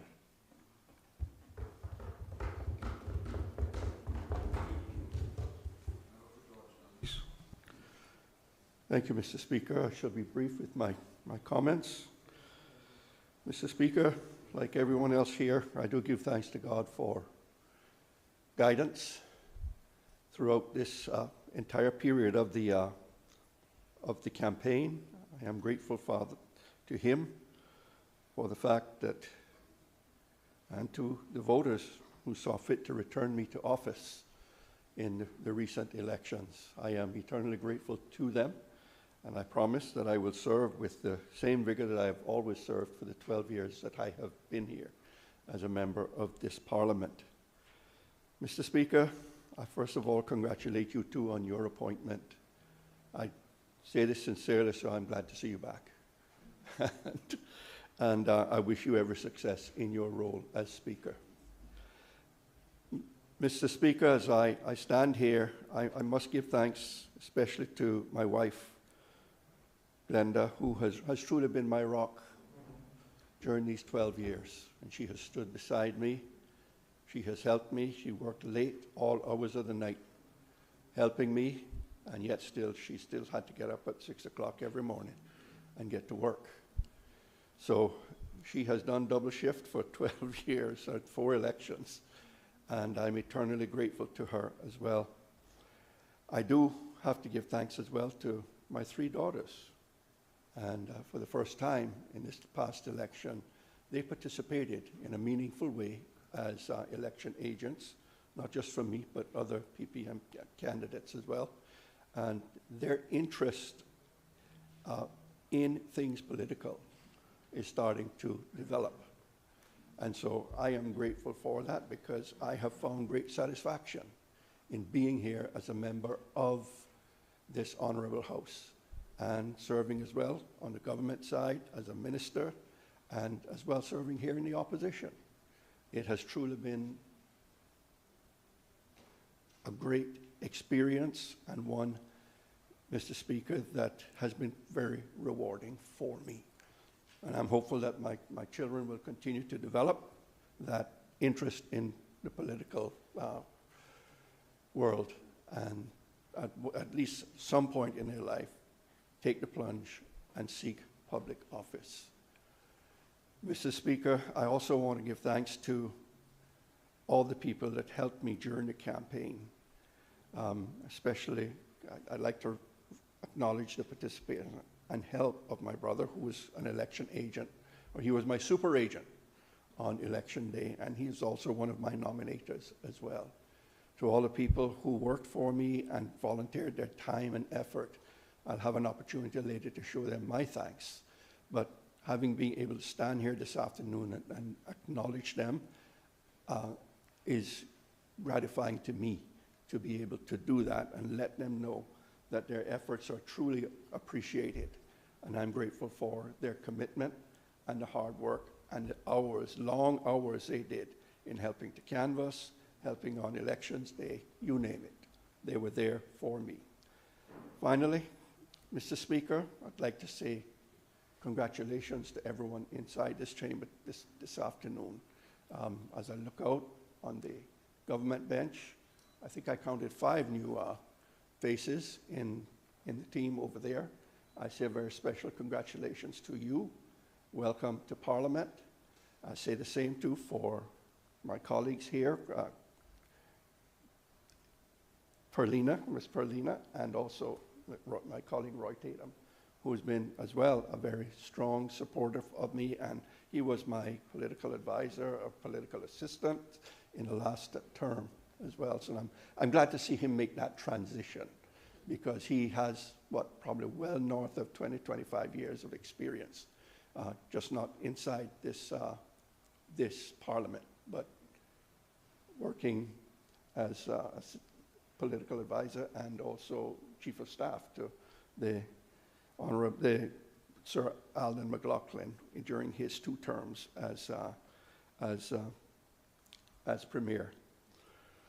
So I say thank you. I'm looking forward to the 4 years ahead of us. Looking forward to some lively debate and engagement with everyone in this House.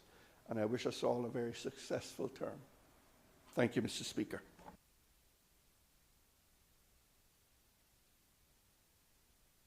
Does any other member wish to speak?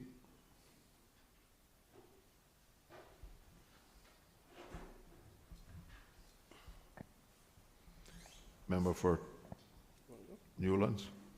Thank you, Mr. Speaker.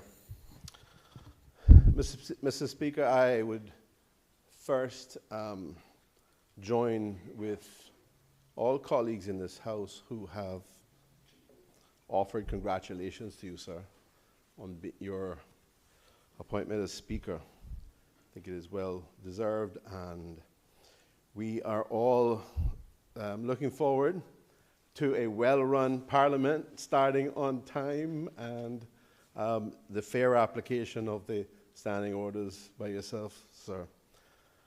So, Mr. Speaker, I think I would start by saying thank you to the people of my home constituency of Newlands.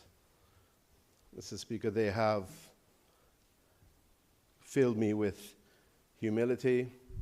They have allocated, again, responsibility to me to act in their best interest and to be their representative. And it is a responsibility that I do not take lightly.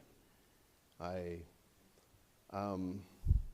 as I said, filled with gratitude, but I recognize the challenges and I recognize the responsibility, and I will pledge to the people of Newlands, and I mean all of the people of Newlands, irrespective of what side of the political equation they may have been in the last election, that I will be their representative, and I will seek to ensure that the needs of Newlands are addressed. Mr. Speaker, we've just come off a long weekend in which we had 2 motor vehicle accidents with 4 different cars, a number of people injured, all occurring within about 50 feet of each other. And I say that and highlight that, Mr. Speaker, to say that my colleague, the minister, well, whoever is going to have the allocation for roads, I think we all know who that's likely to be, is going to be hearing from me in terms of trying to ensure that we have the situation addressed. We must advocate for our best for the people of our constituencies, Mr. Speaker, and I will be starting with that immediately. Mr. Speaker, I have a lot of people to thank But first, obviously, I have God to thank for being here, the God who created all of us, and the God who gives us the strength to and the willingness to seek to serve the people of this country, the people of our constituencies, and ultimately the God who facilitates and allows us to be elected to represent our people. Mr. Speaker, we can't do this job without the support of our families, and I join with so many of my other colleagues who have voiced their views here this afternoon that our families are our bedrock, are the guiding voices for all of us.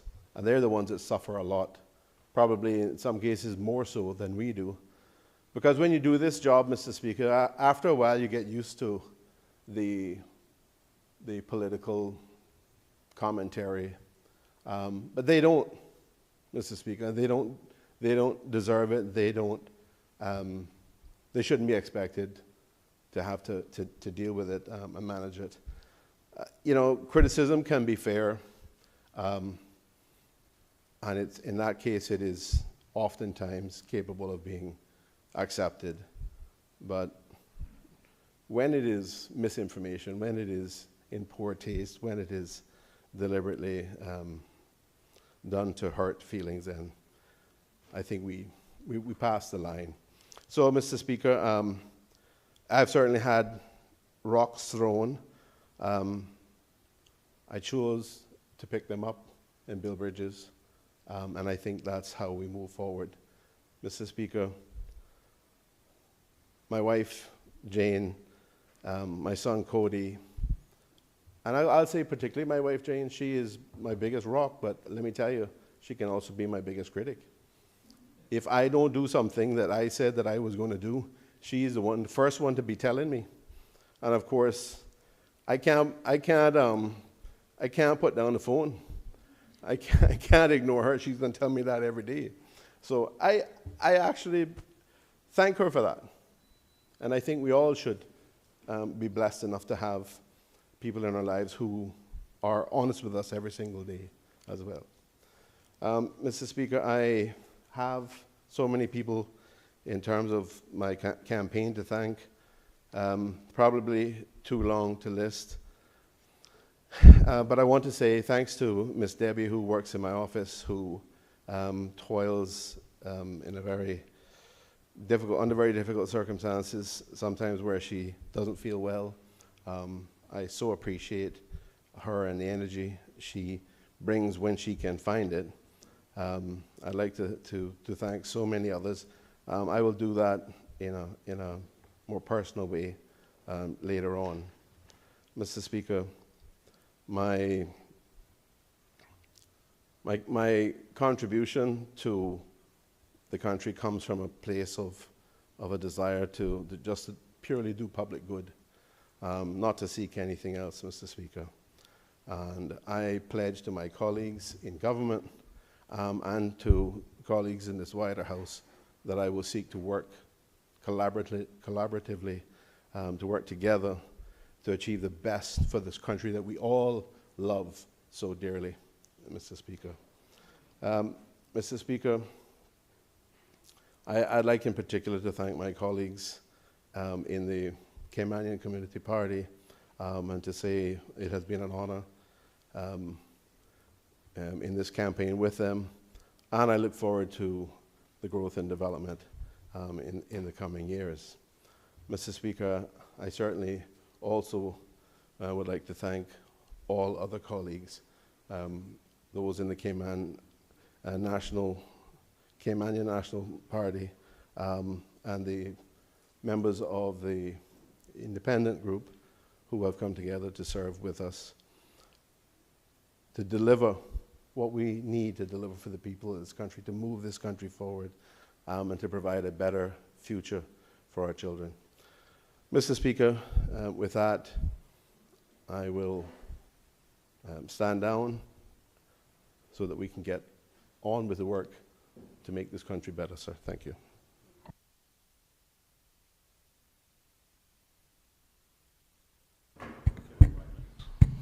Thank you, Mr. Speaker. Mr. Speaker, first and foremost, let me say how absolutely delighted I am to see you in the chair.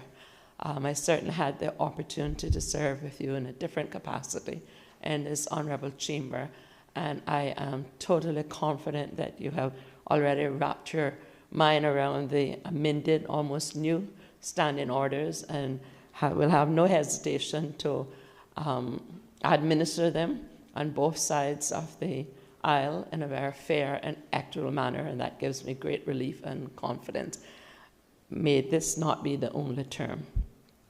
I also wish to go on record to thank the good Lord, from without whom certainly I would not be in this chamber, some 28 and a half years and some 32 years, getting my induction in the Bordentown politics of the UNC team, and the former speaker and her husband newspaper when we had real journalism that would teach us about history, about strategy, about the way of life, and certainly the very early and late 80s of the late Benson Ebanks and those in West Bay, and the good meals that we were served, and that's where I got my first whet of the appetite until the late Captain Charles took me to Little Cayman and asked me to look across the 5-mile span of perhaps some of the deepest water in the Caribbean and asked me what I saw.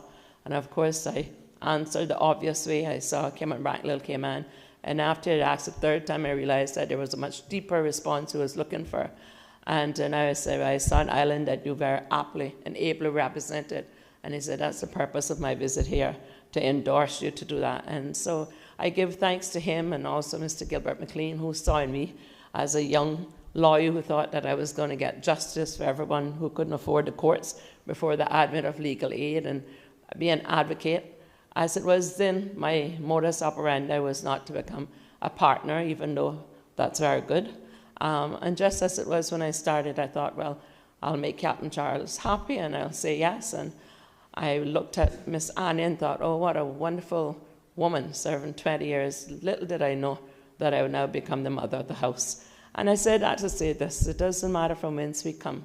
When you put your trust in the people and it's reciprocal, only God knows the outcome. And so as I sat here contemplating and watching the clock, because I have about 15 minutes to check in, haven't been home since election night, and I'm getting withdrawal syndrome, so the good people of Cayman Brac, and which I will thank on a more personal note at a more appropriate time. But I also want to particularly enter into the record the colossal assistance of my mother, who actually turned 81 yesterday. And so it was a bit ironic that she was able to sit in a chamber with 2 artificial knees. I had in trepidation that she would have difficulty climbing the stairs, but my daughter, Kimberly, who was also tremendous help, was able to get her up there, sitting actually where now the former sit, and I kept looking up there, trying to hold back the tears, because I know had Daddy been alive, he'd been right there with her. He was the political animal. My mother sat in the background until the advent of my daughter Kimberly and the introduction to social media, which I'm now just trying to catch up with my messages. And I've seen her all over Facebook, although if you know her, you'd see that she was hardly looking at the camera. She was holding her head to the side. But boy, I think she's got a political bug, so it's about time for me to have a chat with her about that hidden talent that she had. I went around to business here in Cayman for various reasons, and they seem to now call her the Facebook mom. So I think although there was great resistance, Mr. Speaker, with her wanting to get that smartphone, when we first bought it for her, my son in fact bought it for her, she put it in her night table and took a long time to look at it. Now we can't get her to put it down. I said that, Mr. Speaker, to say that we've seen many generations come and go, but if I sat here and observed the landscape of some familiar faces, some previous colleagues and continued colleagues, because I've said God comes first. And in my world that I live in and enjoy and have my being, I never let the sun go down my anger. And I've always looked to him for a scripture to take me through every single election. And this time the scripture was Exodus 14:14, I, the Lord, will fight for you, hold your peace. Little did I know the significance of that when the battle came. I almost felt like David the psalmist in Psalms 27 when my enemies came up against me to eat up my flesh, they stumbled and fell. But before the temptation was able to make its manifestation, I remembered, I, the Lord, will fight for you. Hold your peace. My journey this time was a little bit different. I certainly did not intend to be back in the streamer. I had well planned my retirement, shipped up my furniture.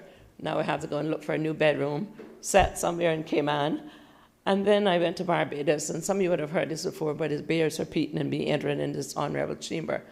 And when I got to the back, I don't know what happened, but people, not just from Cayman Brac East, but from West, from Grand Cayman, even in the talk shows, asked me to run. It was perhaps one of the most difficult decisions in my life.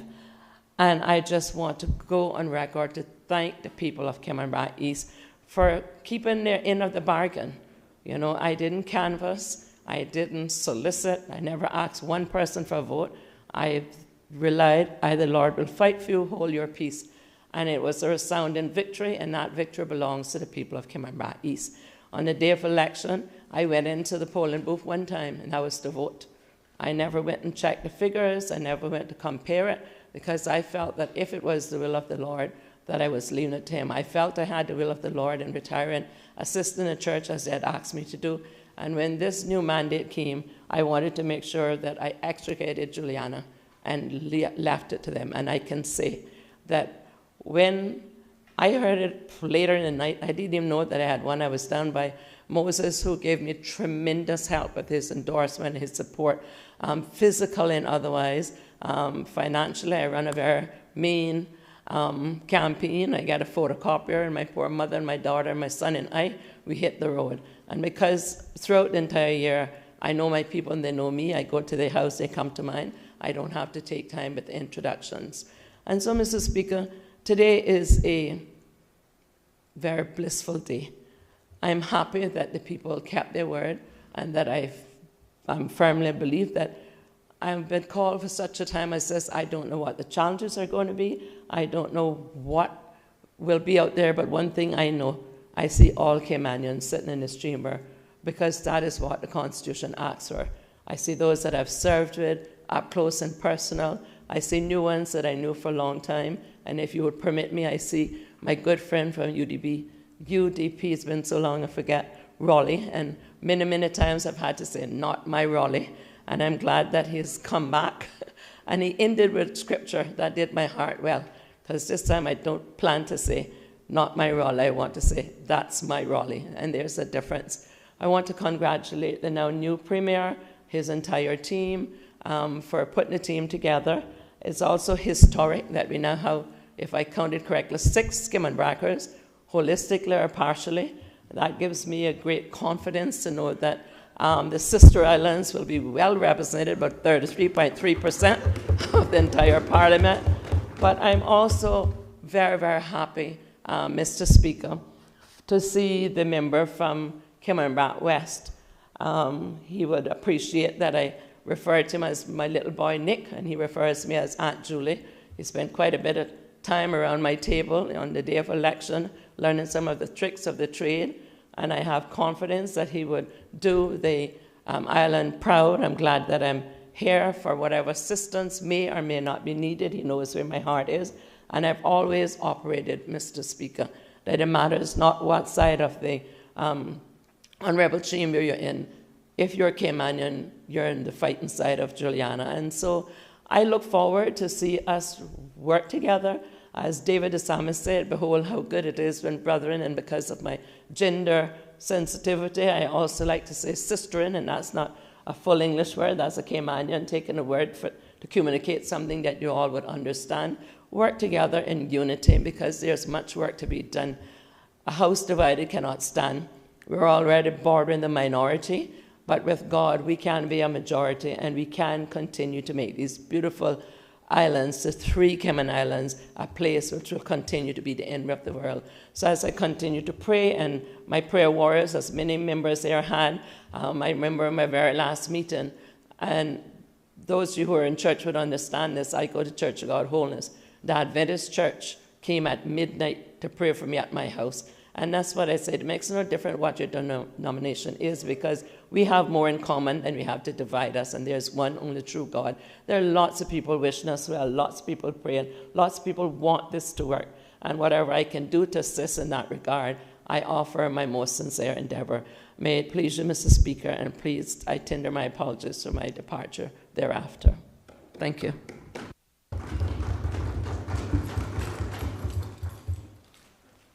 Does any other member wish to speak? Member for Bordentown West. Thank you, Mr. Speaker. Mr. Speaker, Matthew 6:33 teaches us to seek ye first the kingdom of God and his righteousness, and those things shall be added unto you. This is my third time now standing in this house, Mr. Speaker, and my fourth election. And of all my elections thus far, I'd probably say this was probably my easiest election. And I say it was the easiest, Mr. Speaker, because this is one time I can honestly say that the people of Bordentown West actually carried me this time. As some of you may have known, Mr. Speaker, that at the start of this election campaign, my wife lost her sister. And that took the entire energy out of my house. I did not realize how dependent on my wife I was in the previous 3 elections, her energy and what it is that she brought, until that energy was no longer there. And there are days, Mr. Speaker, that my sister Caroline, God bless her, she left her family for around 3 months in the UK to come down and knock on just about every single door. And there are days Caroline would literally to beg me to come out the house, because I just really couldn't be bothered. But, Mr. Speaker, I can tell you, prayers work. We have some prayer warriors in this country, and I can tell you, they work. And I saw this election also as a referendum on the type of people we have, and the people that I represent, and humble to represent, and privileged to represent, because they just basically said, Chris, we got you this time. So it was probably what I would say my easiest, in the sense that my base came out for me. Mr. Speaker, I must also congratulate you for being in the role that you, for accepting the role that you have. For some of you who don't know, in this house, the Speaker holds a very special place in my heart. Simply put, he saved my life. And for those of you who have not heard the story, you're going to hear it. I was misdiagnosed at the hospital and sent home, basically told I was on the mend, and I really wasn't. Ezra came to visit me. Don't mind me, Mr. Speaker, forgive me for referring to you as your first name. And having visited me, he went to my wife's workplace and said, go home and pack Chris' bag. Chris is not well. I need to take him to the Cleveland Clinic. That was on a Monday evening. We flew up to Cleveland. Same thing, same Monday evening, I believe it was. And Tuesday we were at Cleveland Clinic, that much I do know. And I remember at the hospital they were saying that I couldn't get an appointment because, for whatever reason. And I remember Ezra pulling out his phone right near Cleveland Clinic, 3rd floor, and dialed 911. And he said, I bet you see somebody now. They had to send the ambulance from one side of the hospital to pick me up from the other side of the hospital to carry me to emergency. And by Thursday, I had my first procedure. By Friday, I had my life-saving surgery. And for that, I've always been very grateful to you, Mr. Speaker, for coming to visit me from not here when the year I wasn't well, and for what it is that you did. And my family owes you a debt for that. Because of you, my mother still has her one son, Shauna still has her husband, and my kids still have their father. Mr. Speaker, I need to thank Mark Bowen, Aidan Bowen, Saffron Bowen, and Saren Bowen. Those are my brother-in-law, my nieces, and my nephew, for giving me their mother for such a long period of time. She couldn't go home if she wanted to, because I visited Mommy house once, saw her passport there, and I took it. And I'm like, you ain't leaving. So I had her passport. Even if she wanted to go back home, she couldn't go back home. But, Mr. Speaker, As I look back and I reflect on this election, I'm reminded at the end of the day, elections is not about winners and losers, but election is to determine the will of the people. And regardless of how people feel about elections or the outcome, the bottom line is this House, this Parliament right now reflects the will of the people. And that is something that all of us in this House should be proud of. I am happy to see some of the new faces that are here. Ms. Perlina, welcome. Mr. Roy, I'm glad to see you. Well, in this case, Roy Jr., because there's already a Roy Sr. in the House. And I want to say something, Mr. Roy, in the sense that in my first term, despite being opposition to the PPM, it was never lost on him to come up and either congratulate me or give me advice or give me guidance. And he said something about him and said something about your character. And at the end of the day, I found you to be a decent person. And I said to you at the start of the election that I wish you luck. Nicholas, I've worked with you. I know what it is that you've brought. Michael, I know what it is you've brought. Well, Raleigh, it's good to have you back. And Peanut, you know, we go way back. He has always been a very nice person to deal with. And as I said to him yesterday, I'm very happy that his father was alive to see this moment for him. This is something that my father wanted for me, and he never lived to see it. Mr. Speaker, we have challenges ahead. And one thing I'll say with this House, and I'll say to this Parliament, we will always have nice speeches inside here. But at the end of the day, we must also remember that well done is always better than well said. And there are a lot of challenges that are now facing the Caymanian people. The stock market have lost trillions of dollars since the start of the year, which means that our pensions are down. We see the trade war that is already happening, and we see the price of goods and everything else. My colleague from Boddentown, he spoke about some of the priorities that needs to be addressed. And at the end of the day, while we're still in a good mood feeling from being successful at the polls, we also need to remember that a lot of our people out there are still struggling and are still suffering. And I can say to the people of the Cayman Islands, despite our challenges, we still have a population that can fit inside a stadium. And some of the challenges that we have in this country are unnecessary. And we inside this House, all 19 of us, will have to find a way now to make our people's lives better.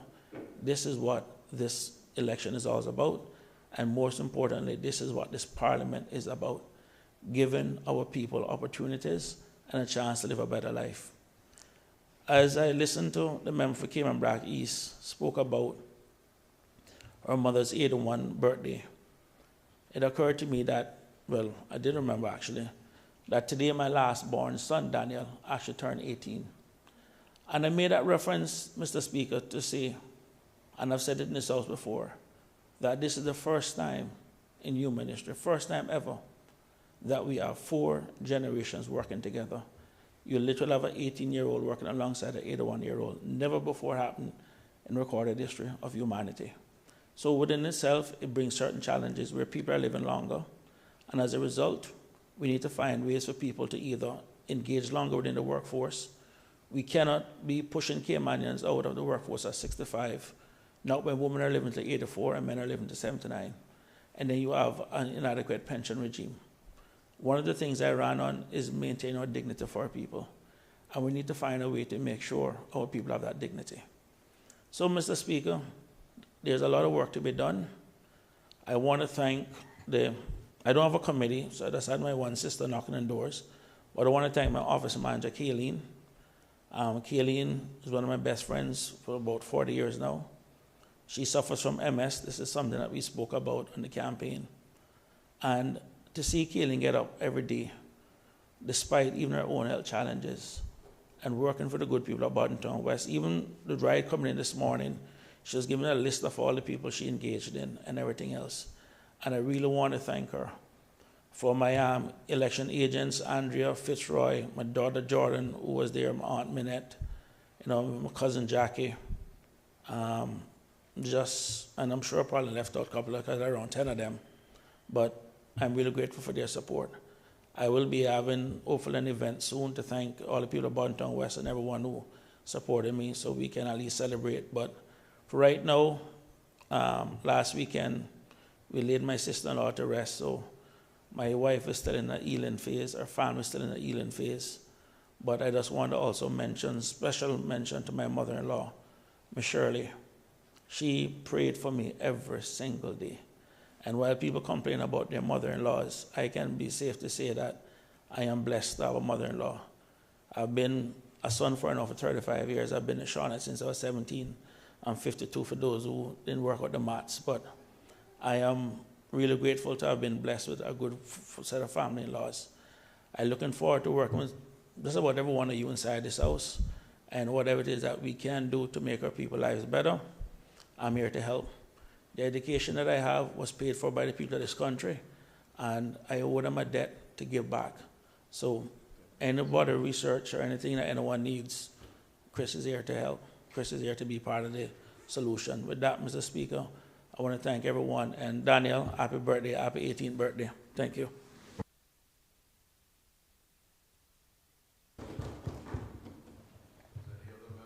Speak.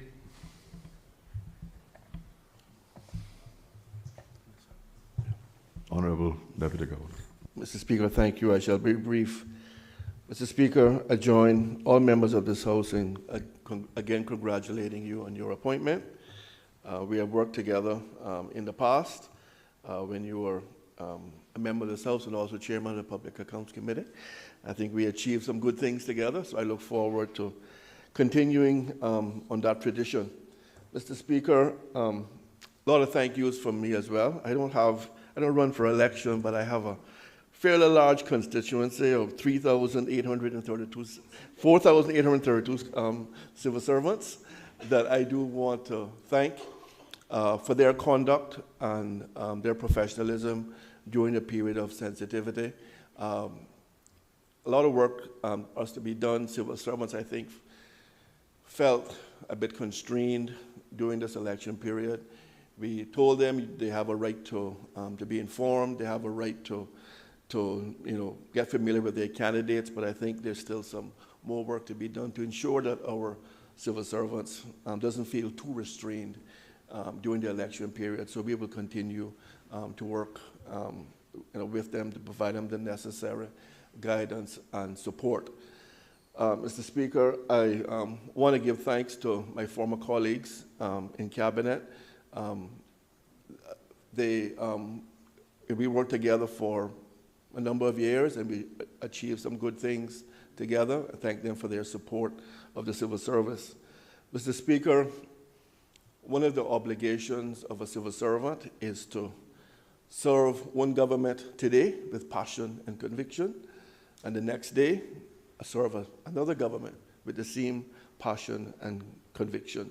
And Mr. Speaker, I met with the new government this morning, along with Her Excellency, and I assured the government, and I do so now publicly, that they have the full support of our civil service and the wider public service, that we will work shoulder to shoulder with them to allow them to deliver on their promises and to deliver their policy priorities in a timely fashion, and to give them all of the support they need to deliver for our people.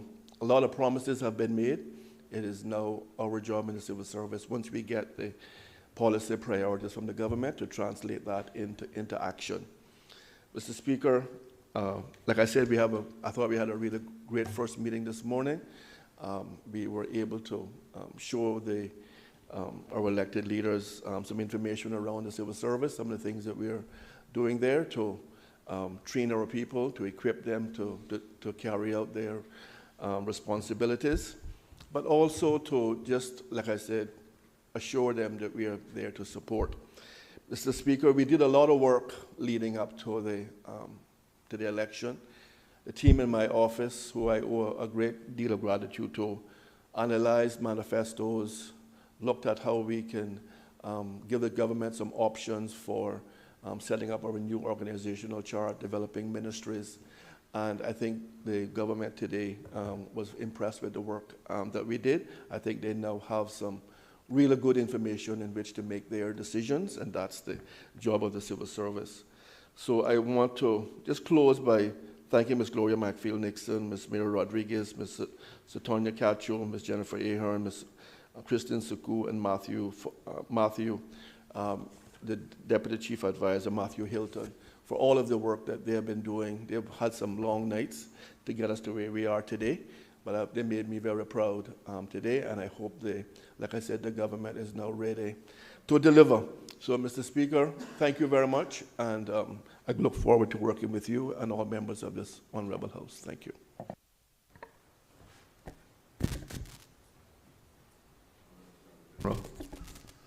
I thank you, Mr. Speaker. I shall be brief as well. Mr. Speaker, let me begin by also congratulating you on your elevation to the chair. I'm confident that the standing orders and understanding, interpretation, and application of them are in good hands. So, thank you. Mr. Speaker, I would also like to congratulate all honorable members of this House on being elected, and I certainly look forward, along with my chambers, to working with members with the delivery of timely, quality legal advice and representation. It's a little bit different now, Mr. Speaker. I think it is common knowledge that we are now living in a very litigious society, and persons are not afraid anymore to challenge government's decisions and actions in the courts. And so over the last couple of years, we have been extremely busy, Mr. Speaker. And let me just hasten to say, I have absolutely no issue with persons ventilating their matters in court. It is good for democracy, accountability, and transparency, and to be encouraged, Mr. Speaker. So that is the direction of travel going forward. Mr. Speaker, I also want to thank the Supervisor of Elections and his staff. Mr. Speaker, I'm so proud of our democratic framework. Mr. Speaker, the campaign has been civil, relatively, some will say. The election was peaceful. The outcome has been uncontested. And, Mr. Speaker, the country has settled down and moved on. Not very many countries can say that, Mr. Speaker, big democracies. And so we have everything to be proud of in this country, and long may that last, Mr. Speaker. I want to congratulate the supervisors. I want to congratulate all those who have been involved, and long may that last, Mr. Speaker. And so, Mr. Speaker, with all of that, I look forward to working with all honorable members, deliver of good, the needs of our community, our people, and, Mr. Speaker, to do so in a way that is transparent, is open, and understandable, Mr. Speaker. I thank you. Does any other member wish to speak?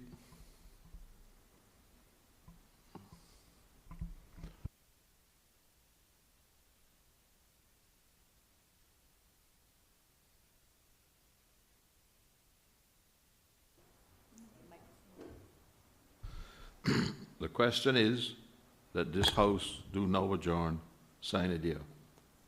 All those in favor, please say aye. Aye. All those against, please say no. The ayes have it. This honorable House stands adjourned, sine die.